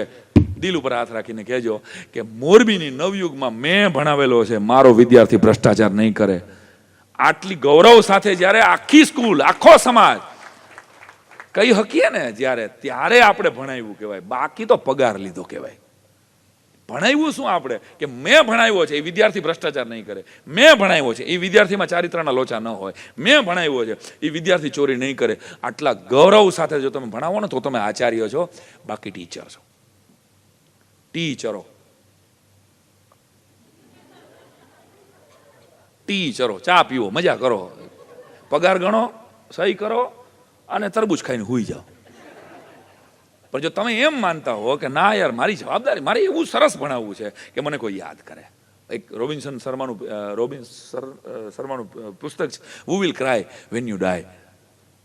અંગ્રેજી પુસ્તકો વાંચવાનો શોખ હોય તો 2-4 પુસ્તકોના નામ તમને યાદ કરાવી તો વાંચું છું હજી, અને શિક્ષકોએ વાંચવાનું છોડી દીધું છે ક્યાંક મૂળમાં એ છે, એટલે પોતે અપડેટ નથી થતા. વાંચજો. એક પુસ્તકનું નામ લખો જેની પાસે લખે છે કોઈ 2-4 જણા દેખાય છે મને. હિન્દુ માન્યતાઓનો વૈજ્ઞાનિક આધાર. ડૉક્ટર ભોજરાજ દ્વિવેદીનું આ પુસ્તક છે, રાજસ્થાનના જ્યોતિષ. આમાંથી કોઈ વાંચ્યું છે? કોઈ નહીં, કાંઈ વાંધો નહીં. નેક્સ્ટ ટાઈમ આવીશ ત્યારે એકાદ હાથ ઊંચો થશે. હિન્દુ માન્યતાઓનો વૈજ્ઞાનિક આધાર. લેખક છે ડૉક્ટર ભોજરાજ દ્વિવેદી. સેમ આનું આ પુસ્તકનો બીજો ભાગ છે હિન્દુ માન્યતાઓનો ધાર્મિક આધાર. અત્યારના વાય જનરેશન છે ને, આ એનો જવાબ છે. હું કામ શનિવાર દાઢી નહીં કરાવવાની? આવા છોકરા, આપણા છોકરા પણ પ્રશ્નો પૂછે છે. આમાં સવાલ જવાબ ફોર્મેટમાં આ પુસ્તક છે. 150-200 પાનાનું પુસ્તક છે માત્ર. મને ગમતું પુસ્તક છે, મેં ઘણા બધાને ગિફ્ટ આપ્યું છે. અને તમે પણ વાંચશો ને તો આમાંથી કોઈ એક વાક્ય ઉપર કે શું કામ આ કરવાનું, આપણા છોકરાઓ પૂછે છે કે પ્રદક્ષિણા શું કામ કરવાની મંદિરમાં, તો એનો ધાર્મિક જવાબ ધાર્મિકમાં હશે પુસ્તકમાં, પણ એનો સાયન્ટિફિક જવાબ આ તમને કદાચ ગમશે. Who will cry when you die, Robin Sharma. પછી જોસેફ મર્ફીનું એક પુસ્તક છે પાવર ઓફ સબકોન્શિયસ માઇન્ડ. એનું ગુજરાતી અનુવાદ પણ છે, પાવર ઓફ સબકોન્શિયસ માઇન્ડ. શરદ ઠાકરનું સિંહ પુરુષ, સાવરકરનું જીવનચરિત્ર. આમાંથી કોઈ વાંચ્યું હોય તો મને કહેજો. અરે વાહ, એક વખત વાંચવું જોઈએ. દેશને આઝાદી કેટલી સરળતાથી મળી હતી એનો તમને ખ્યાલ. એક જ પુસ્તકમાં એક જ બેઠકે પૂરું કર્યું. મૃત્યુંજય, શિવાજી સાવંતની નવલકથામાં કોઈને રસ હોય, શિવાજી સાવંતનું પુસ્તક છે મૃત્યુંજય. કર્ણ અને મહાભારત ઉપર બહુ ડિટેલિંગ વૃક્ષોની માહિતી આપતું આ પુસ્તક છે. એસએસના ટીચર્સ કોણ છે આમાંથી? સેપિયન્સ નામનું ડૉક્ટર યુવલ નોઆ હરારી, એનું પુસ્તકનું નામ છે સેપિયન્સ. આઈ થિંક રાજ ભાસ્કરે એનું ગુજરાતી કર્યું છે. રાજ ગોસ્વામી, સોરી, વેરી નાઇસ દોસ્ત, રાજ ગોસ્વામી. અને એ પુસ્તક લગભગ કરોડોની સંખ્યામાં ઇંગ્લિશમાં વેચાણું. આ ઇઝરાયલના આર્કિયોલોજીસ્ટ છે લગભગ, યુવલ નોઆ હરારી. અને આ પુસ્તકે ઇતિહાસનું સર્વશ્રેષ્ઠ પુસ્તકોમાંનું એક પુસ્તક. મેં આના 100-200 વાર વાંચવું પડે એવું સારું અઘરું છે, ગાઈડ રાખવી પડે ભેગી આપણે. પણ ઇંગ્લિશમાં છે, ગુજરાતીમાં પણ બહુ સરસ અનુવાદનો છે. એક હોમોડિનિયસ છે બીજું પુસ્તક, અને ત્રીજું પુસ્તક તો યંગસ્ટર્સ જેટલા બેઠા છે આ યુવલ નોઆ હરારીનું 21st challenges of 21st century. આ પુસ્તક એકવાર વાંચજો એટલે તમને ખબર પડે કે તમે જેને ભણાવી રહ્યા છો અથવા આપણે અત્યારે છીએ, આપણે આગામી દિવસોમાં કોની સામે લડવાનું છે આપણને ખબર જ નથી. એક સમયે તો નક્કી હતો ને કે મુગલો સામે લડવાનું હતું, એક સમયે શક સામે, હુણ સામે, અંગ્રેજો સામે. 21મી સદીમાં આવનારા દિવસોમાં 21st સેન્ચુરીની 21st challenges of 21st century, Yuval Noah Harari. આ ક્લોઝ ટુ માય હાર્ટ 4-5 પુસ્તકો છે જે કદાચ રમેશ પારેખનું 6 અક્ષરનું નામ તમે કદાચ વાંચ્યું હોય, કવિતામાં જેને શોખ હોય એ 6 અક્ષરનું નામ એકવાર વાંચજો. આઠોજામ ખુમારી ઘાયલ સાહેબનું પુસ્તક છે, એ ક્યારેક વાંચો. તો આ 4-5 પુસ્તકો એવા છે કે જે જિંદગી બદલાવવાની તાકાત રાખે છે. એક ગુણવંત શાહનું પતંગિયાની આનંદ યાત્રા, અદ્ભુત પુસ્તક છે. આમાં શિક્ષણ મીમાંસા છે, એ ભાષાનો શિક્ષકે તો વાંચવી જોઈએ. પતંગિયાની આનંદ યાત્રા અદ્ભુત પુસ્તક છે, 300-400 પેજનું છે. ઓહ, ઘણા લખ્યા. તો આ પુસ્તકો ના લખશો તો કોક દી લેશો. અને પુસ્તક લઈને, સાહેબ એક પ્રયોગ કરેલો મેં, શિક્ષકોને કીધેલું તમે વાંચો કે ન વાંચો, પુસ્તક લઈને ક્લાસમાં જાઓ. આટલું કરજો, કાંઈ કહેવાનું નહીં છોકરાઓને. ખાલી આમ કરીને આમ લઈને આવ્યા એટલે તમે આવતા હવે જોયું ને કે સાહેબ પાસે કંઈક ફાઇલ છે. કોક છોકરો તો પૂછશે સાહેબ આ શું છે, અને છોકરો પૂછશે ને તો તમે 2 પાના વાંચશો તો ખરા. તમે વાંચતા નથી ને એટલે છોકરા વાંચતા નથી, વાંચતા નથી એટલે એ ડિસ્ક્રિપ્શન લખતા નથી સાહેબ. મોટા સવાલો લખ, કારણ કે વાંચનથી જ શબ્દ ભંડોળ વધે. આ હું 1.5-2 કલાક બોલી શકું છું કારણ કે થોડુંક વાંચ્યું છે એટલે વિચારોનો ધોધ છૂટે છે. જેટલા પણ વક્તાઓ છે વિચારો, અત્યારે કોઈનું સાંભળતા નથી. એવા સમયમાં તમે મને 10:45 સાંભળો, આ મોટી ઘટના ન કહેવાય? તો વાંચતા નથી એટલે વિચારતા નથી, ને વિચારતા નથી એટલે વિકસતા નથી. That's all. આપણે શિક્ષક પ્રવાહોને ખોલે પહેલા કે મેં આ પુસ્તકમાં 2 મિનિટની આઈસ બ્રેકિંગ દરેક વર્ગની, હું તો કહું છું દરેક શિક્ષકની રોજની એક આઈસ બ્રેકિંગ એક્ટિવિટી હોવી જોઈએ. 2 મિનિટની એક્ટિવિટી. આજે કેમ અજીબ દાસતા હૈ યે ગાઓ ને યાર, કહાં શુરૂ કહાં ખતમ, ये मंजिले है कौन सी न वो समझ सके. ક્લાસરૂમને ટ્રાન્ઝેક્શનમાં ચેન્જ કરવામાં કામ લાગ્યું ને આ ગીત. તમે જોયું ને કે તમે બોર થયા ભાઈ સે યસ ઓર નો, તો બોસ નો યસ કીધું 2 જણાએ, વાંધો નહીં એ મળજો પછી. એવું બધા યસ જ કહેવાનું હોય, એવલી એક માનસિકતા પડી ગઈ. સર પૂછે લે યસ, આ આપણી ટેવ પડી ગઈ છે ને. આપણા છોકરાઓ ખબર સમજી ગયા સાહેબ ના. અમે ઓલું પ્રાઇમરીમાં હતા ને ત્યારે છોકરાને પૂછેલું, એક છોકરાને કે છોકરા અહીં તો 15 એકાનો પાડો બોલતો હતો. એક છોકરો બોલ્યો 15 એકા 15, 15 દુ 30, 15 45, 15 પંચા 55, 15 છ હા, 15 7 હા, 15 8 હા, 15 9 હા. મેં કહ્યું શું હા હું? મને કે સાહેબ શબ્દો ભૂલી ગયો છું પણ રાગ તો સાચો છે ને. મને